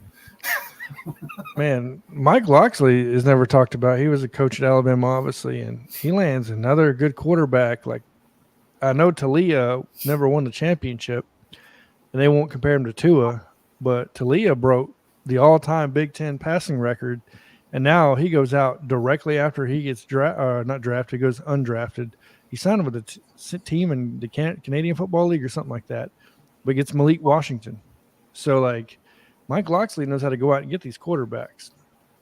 He just ain't winning enough games. Yeah. What is his best there so far? 7-5, 8-5. I'd have to look, but I mean, for Maryland, they won like 6 games in a row at one point. I mean, and then they lost 4 in a row to back that up. Yeah. Maryland's like the Kentucky of Big Ten, man. Yeah. They'll start out 5-0 every year, man. It's like after that, it's like time to come back to earth. Let's see here. Only time I ever remember Maryland being really good, and this is going to show my age a little bit, was when they had Boomer Esiason out there. Dear Lord. I think it was the late 80s, mid 80s. I think it was the mid 80s that they had Boomer Esiason. Maryland was pretty damn good. They had a game where I think it might still be a record today. I'm not sure, but they were down 49-0 and come back and won. That's your history lesson for today. You need to write that shit down. Shut up. They were 7-5. They were 8-5 last season, and they beat Auburn. Who beat Auburn? Maryland. Maryland beat Auburn in no football. Yes, they did. They beat them 31-13 in the bowl game, the Music City Bowl. Oh, you're talking about them bowl games that don't count. It counts. They beat them. I forgot all about that. I'm glad you told me about that. I'm going to give Auburn hell. 1, 2, let's see here. 1, 2, 3. Then they went 8-5 again in 2022. Right there. I forgot all about that. Big cojones, Kelly. Thank you for reminding me. Texas A&M fans are salty over losing their baseball coach to the Texas Longhorns. And that's exactly why A&M does not want Texas in the conference. Because Texas not only leads them like 73-27 or 37, 73-37 in all-time series, but now they're taking their shit. They're literally taking their shit, man. They're already in the conference. They ain't in the conference yet, and they're already taking Texas A&M's coaches away from them. Emasculating them. What do you got to say about that, Jonathan? You down there in Texas? Well, hang on. Let me talk about this Maryland thing first. Maryland looks like hadn't won more than 6 games before Locksley since like before 2010. And since he's come along, they haven't won less than 7, consistently winning 8. Anyways, talking about we're talking about the baseball, right? The coach leaving. Yeah, how's it that Texas is already coming in emasculating A&M? Dude, A&M hates Texas. And then they come in. Yeah, they didn't want them in the SEC. They already cried about it. And then and you're right. They haven't even entered the SEC yet. And they're already taking – they didn't take just their baseball coach. They also took – was it their volleyball or something like that? They took another coach as well. Can Texas not go out and find their own coaches? They got to have A&M vet these guys for them or something? Basically, it's like a farm system. Exactly. It's a farm system within a farm system within a farm system. Exactly. That's what the Big 12 is going to be. They're going to be like what is it in baseball? It's the highest league before you get called up. Is it AAA or is it AAA before you go to MLB? Yeah. See, so West Virginia and teams like that in the Big 12 can take solace in the fact that they will be the best AAA team. They need to form their own little league. They need to, like that video that I put up there, the guy from Tulsa World and Paul Finebaum were talking about there's going to be a 3-tier system now. It's going to be the Big 10, the SEC, and then there's going to be everybody else in the G5, and then, of course, you're going down to the FCS, right? So they need to have their own championship. You think I'm trolling saying it? I'm being for real because they might actually have a chance to win a national championship in football if they were to have their own little G League or AAA. I think the whole organization is a whole big conus. Kelly says her Texas A&M did the coach bad, though. I think their whole organization's bad. I don't think it's a coincidence that they went out and got Jimbo Fisher, knowing the way he was. He fit the mold of what they hire there, which is trash. Shady. Don't even get me started with Kevin Sumlin. Go watch the documentary. Go watch the documentary over Johnny Football, and that'll tell you enough. You dogging on Kevin Sumlin, man? He's from Alabama. Kevin Sumlin knew what was going on. Ain't he from Greenville, Alabama, or some shit? I don't care.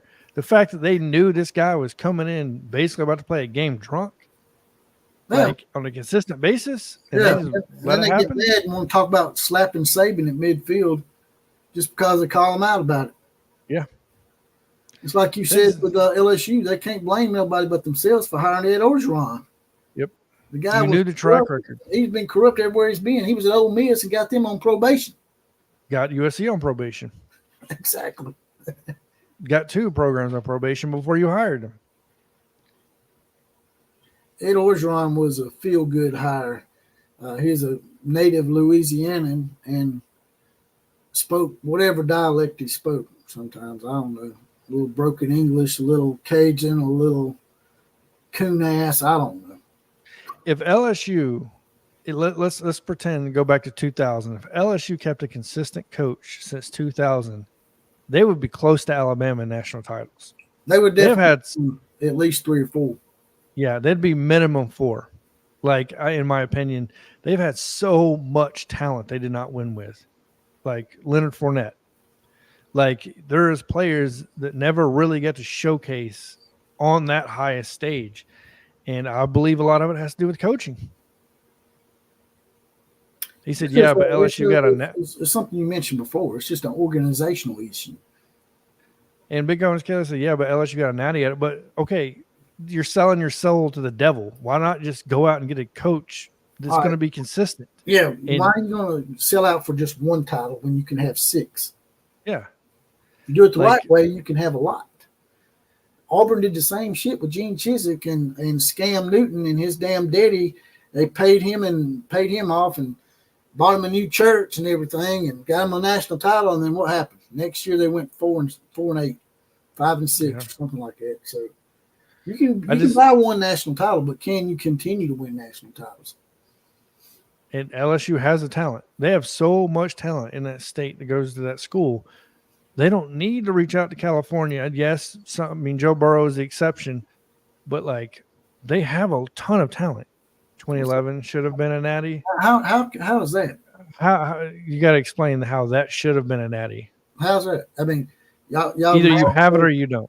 Yeah, they're mad because they were forced to play Alabama again. Well, if you're the national champions and you can beat us, then beat us again. We had to do the same thing with Georgia, and they beat us. So, we all know that game in Tuscaloosa, the game of the century, the 9-6 game, Alabama turned the ball over inside the 5-yard line twice, once at the goal line. So, you shouldn't have even been in the national title game, to be honest with you, Big Homies Kelly. Since we're going to be honest here, it should have been Alabama and probably Oklahoma State or something like that, because LSU shouldn't have won that game in Tuscaloosa. So, they knew that, and so they give us a rematch, and we beat y'all 21-0. Now, if it had been close, and y'all kept the game close, then you'd have an argument. But the game wasn't even close. Yeah. Coaching. Y'all the one that hired Les Miles. That comes back to what Jonathan said. Well, I mean, that's my point. How can you if you just keep consistent coaching, you would have more titles. Your administration needs to be held accountable. They keep making the same mistakes. Yeah, because I give LSU props. Like the way they pull in talent is unbelievable, and it's because LSU natives believe in LSU. Like they very few of the top talent in LSU leaves LSU. I mean, look what happens when it did. Landon Collins committed to Alabama, and his damn mom throws a fit on national television. I don't know if you guys remember that or not. But that's the type of players and families you get in Louisiana. Like, you get dedicated, loyal people, and they go to LSU. It's hard to find another fan base like that. And I don't like fighting with LSU fans, unlike a lot of Alabama people, because I actually like LSU. And I'm like you were saying, man, if they could get their shit together as far as an organization and hiring these coaches, they could probably be a dynasty, because they got the resources and the passion behind their program to do it. Yeah, you're saying he was agreeing with me. Yeah, and if you give, and this is unfortunate because I don't think Brian Kelly is the answer. But if they give Brian Kelly enough time and he does win a national championship, You give him all the money he wants. Give him whatever is needed at that point to consistently go with it. Because at this point, it seems like consistency is going to become less of an option through the years from the coach's standpoint. Because, yeah, you may secure a 10-year contract, but it doesn't mean that team down the street won't buy out that contract. Right.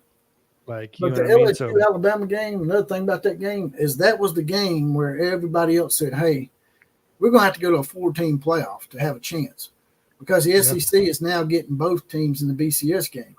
But that only happened once. It was a knee-jerk reaction. They would have been better off staying with the BCS, because now all they did when they expanded was allow the SEC more opportunity. And now they go to 12, and eventually they're going to go to 14 and 16. It's coming down the road. But all you're doing is you're giving more lottery balls to the SEC, man. Because now you're going to get 3-4 SEC teams. Yeah. If you go to 16, you're going to have 5 SEC schools in there. Like, and I can't believe some of the rankings that came out did not have LSU in the top 10. Like, it boggled my mind. Like, or not in the top 10, but not the top 12. Like, they weren't showing them in the playoffs. Every year, if there's one thing I hate about LSU, every year, dude, I want to say that quarterback's not going to do good. I remember Joe Burrow. And Joe Burrow's first year at LSU, he didn't do that good. So the second year, I'm like, well, in order for him to be as good as he is, there's no way he could progress that much to win a national championship, and he did it. And that's why I stopped talking about LSU quarterbacks. The running backs, I dogged on Fournette the whole time. I didn't think he was that good. I dogged on our own running back, Trent Richardson. I said I didn't think he was that good way back when Trent was in Alabama. I believe LSU running backs are a little overhyped at times, but their quarterbacks are kind of overlooked outside of Joe Burrow. Sooner in Texas asks me, how can you like LSU fans? They're obnoxious bulls on your ass. They win. LSU wins games. I've heard a lot of people, some people have had bad experiences with LSU fans, but the times I've interacted with them, they've never treated me badly. I went down there for the Independence Bowl when Alabama sucked.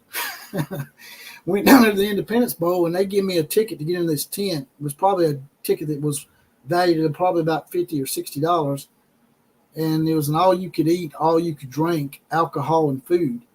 And they just give me that ticket just to give it to me. And I've always been treated well by LSU fans. So until they prove me otherwise, I actually like them because I like the way they party. And Sean James says LSU's not a blue blood. I'll actually just my personal take on a blue blood. They are a blue blood because I don't think Texas is a blue blood, but they're considered a blue blood. LSU is way more successful than Texas, way more successful. So LSU has won 4 national championships in the history of football since the advent of the forward pass. We won't get into that because then these Oklahoma people be mad at me when I try to tell them that games between World War I and World War II do count. There was about 25 to 30 years between them 2 world wars. They'll say that the reason why they don't count is because all the players were out to war. But there was a good 30 years between there that nobody was off to war. So yeah, games before 1947 do count. Sorry, had to do that again. No, you're good. So who do you think? So Sean James says LSU. I'm assuming, Sean James says LSU will take a seat behind Oklahoma sooner than later. Do you agree with that? I think they'll probably rotate. I think some years Oklahoma will be ahead of them, and some years LSU will be ahead of them. Because I don't know how you're going to make that statement when LSU's won 3 national championships in this century. And how many has Oklahoma won? And LSU's been in a much tougher conference. So LSU's also won a national title in the 4-team playoff era as well. So yeah, that helps them as well. When would you consider a program to be a blue blood, and what would be a reason not to be a blue blood anymore if they were a blue blood at one time? Notre Dame, for example, ain't won a national title in almost 35 years. My biased opinion says the blue blood status, I think, is personal. I think it's to each individual person. I don't think it's like a standard you could set, right? You do have to be consistent. I believe you do have to be consistently winning games. It doesn't mean you have to consistently win national championships. Like that's almost impossible, but you have to win national championships to be a blue blood. And in my opinion, I think a blue blood program probably should be within 25 years. I think that's a good time frame to use. Consistently winning in a 25-year time frame. And I don't mean winning 10 games every year. I'm talking about winning 10 games, and you can win 9 games, and you can win 11 games, and you can win 8 games, and then win 10 games again. And you're also winning your conference championship. Like you can't be just null and void, right? So I don't know really who to compare that to always be in second fiddle. I guess prior to Georgia winning their first championship, that was Georgia. Like since in 40 years, Georgia was second fiddle to Alabama and Florida and LSU the whole time. And it's funny because a lot of people want to give Georgia blue blood status, and they just won 2 titles. That's it. Yeah, it's happened to win them back to back, so that's why everybody's doing that. Because if you consider Georgia blue blood, you have to consider Clemson blue blood. Definitely. And they're not.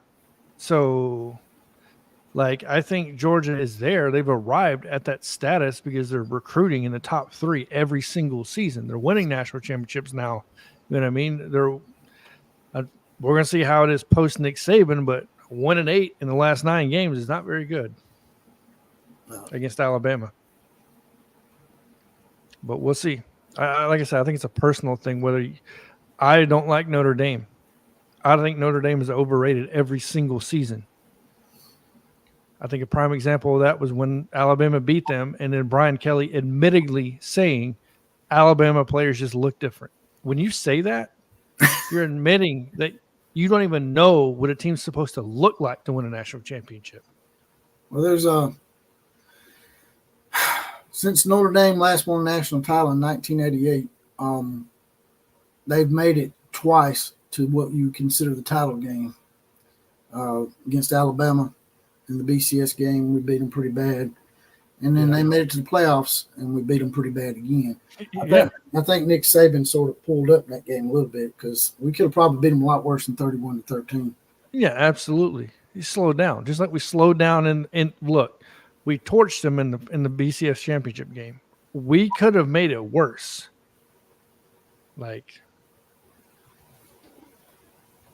So since that LSU's been in a better conference for the last 15 years, but not prior to then. I don't know. I wouldn't say 15. I'd say longer than that. That's just my personal opinion. The SEC had 6 different teams. Before Oklahoma and Texas were added, we've had 6 different teams win the national title since the advent of the BCS in 1998. So that's a little bit further back than 15 years. And then even before the BCS, you had the Florida Gators win a national championship with Steve Spurrier in 96. And Alabama won one in 1992.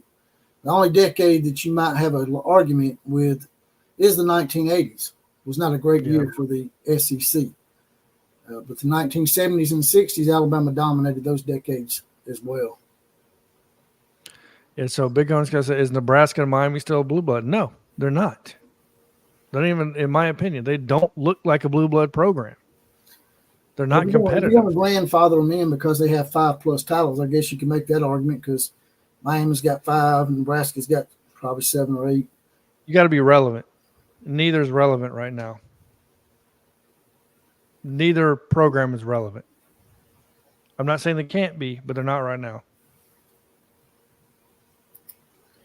Big 12 was winning everything in the 90s. I think it was only Nebraska that was winning. Actually, Oklahoma was pretty bad in the 90s. As a matter of fact, Nebraska was running the score up on them, scoring in the 70s on them. Other than Nebraska, I think Colorado might have shared a national title with Georgia Tech early on. Alabama won a title in 1992.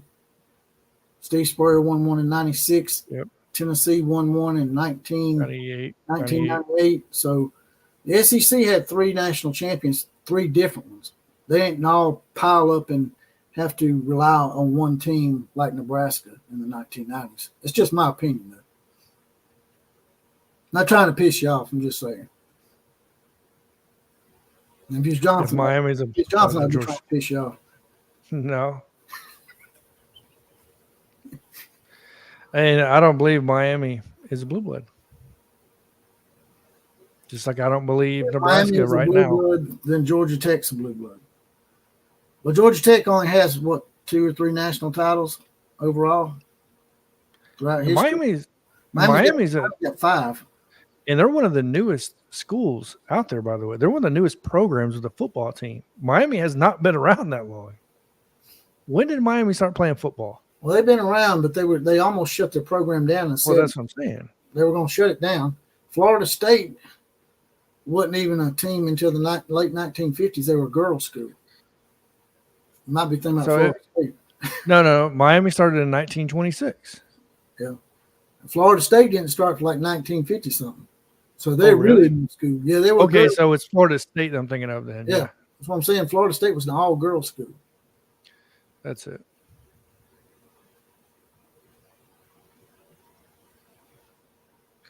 Let's see here. And when did they join the ACC? In 91. Where did Florida State come from when they joined the ACC? Where were they at prior? They were an independent. Oh, they were an independent? Yeah. Big Coney's Kelly calls them the little 1, 2, 3, 4, 5, 6. Big Coney's Kelly also told me something else, which I might want to get in hell about. He said that Bud Wilkinson's little 47-game win streak is a farce. Y'all piled it up against teams that were 2-9 and 4-8. Even Nebraska back in the 1950s was a 5-6 program, and it used to be called the Big Six, and then they moved to the Big Eight. I mean, I don't know. Oklahoma State has always been a charity case for Oklahoma. So Big Coney's Kelly was telling me that the Bud Wilkinson streak is a farce. What do y'all say about that? Look, a win's a win. I don't care if it's against 2-9. I don't care if they're 0-11. Numbskull news. I guess we should ballyhoo Miami of Ohio then for dominating the MAC. Numbskull said that Oklahoma's beating the teams they're supposed to beat. Big deal. It is a big deal because it's not easy to win every single week and beat every team you're supposed to beat. Plain and simple, talent or not. It's proven every single year. Unless they're not good teams. Do what? Unless they're not really good teams. But good teams lose. See, because Kansas State, until here recently, were really horrid. Kansas State had the all-time losingest program until the 90s. Yeah. Kansas and Kansas State would play each other, and they'd both be 0-10, and the winner would have one win, and the other one would have no wins. But what I'm getting at is it's going to happen. It didn't happen in the SEC like that. Look, you can throw out good teams have lost all you want, but Vanderbilt's been making bowls and shit the last 10, 15 years. They do it every year. So there you go. They don't do it every year. Like they've done it a lot more often than Kansas and Kansas State probably had back in the day. Well, I don't know about back in the day. Like I don't know about that. But I'm talking about from my perspective, from what I've seen. Big Coney's Kelly said your little 47-game win streak started when Notre Dame beat you and it ended when Notre Dame beat you again. I don't know what it is about Notre Dame, but Oklahoma cannot beat Notre Dame. What's up with that, John? Well, Notre Dame's got a winning. Do they have a winning record against Alabama or no? They do. They do. They're 5-3 against us. We sort of rectified that a little bit the last couple of times. Yeah. Now Oklahoma's got a winning record, and Texas does too. Oklahoma's got a 1-game lead on us. Texas has got a substantial lead on us. They're like 7-2, 8-2. I think it's 8-2. 8-2-1 against Alabama. We're gonna correct that pretty soon. Yeah.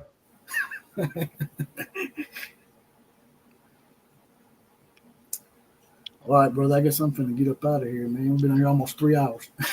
It's like 3 hours? It's like a record. Oh my gosh! It's about to hit midnight too. Yeah, I'm fixing to go driving. Yeah, same thing. While I'm drinking this. All right. Well, tell them where they can find you and tell them about that great video you done on Jaden. Sports with Jonathan Lewis. Make sure to check that out. I just made a video over Jaden O'Neal showing some clips of him and talking about what he's going to bring to Oklahoma. Give my opinion on him. I do a lot of recruiting. I'm going to get back into more recruiting. But yeah, a lot of Alabama, Oklahoma, other content as well. So, yep, Sports with Jonathan Lewis. All right, brother. I appreciate you coming on. Yeah, appreciate you for having me on. Dear God, it's midnight. I'm about to go drive. Other than that, I appreciate everybody in the comment section as well. You said I appreciate me. Yeah, I appreciate me. You can I appreciate you for letting me come on. You better get your pronouns right. Oh yeah. Sorry, I go by Zers and Z, or I don't know. They, them. How can you be plural? Yeah, there we go. How can you be plural when you're a singular person? No clue, but either way, appreciate you having me on, and thanks for everybody from the comment section. Obviously, Big Owens, Kelly, everybody, John Ritchie, all the usuals. All right, brother. Take care. Thanks, man. All right, it's been fun. I had a pretty good time tonight, man. We had a pretty eventful first hour for sure, with Numbskull News and Killer Brees going head-to-head on the whole Bob Stoops overrated thing. Then Kuz come in and set some couches on fire. You know, old Neckbeard, he calls it Sports with Jonathan Lewis. He comes in and he likes a little fire. Y'all don't really see it like I do, but he's like really sneaky about it. And he also puts me up to shit too. So he tells me to do stuff that he's sort of scared to do sometimes. So I help him out on that. With that, I'm out of here. Like, share, comment, and subscribe to this channel. Also, there's a little badge here on these people in here. You'll see them with their badge. They've been deputized there in the Outlaw Posse. You'll be the random 4 horsemen shout out on the actual podcast, as well as possibly the comment of the day if you join the channel. It's a little join button, next subscribe button. It's not $2.99 a month. That's just 75 cents a week. That's just a half a bottle of water for the Outlaw. KMCA to all the other teams. Class is now officially dismissed.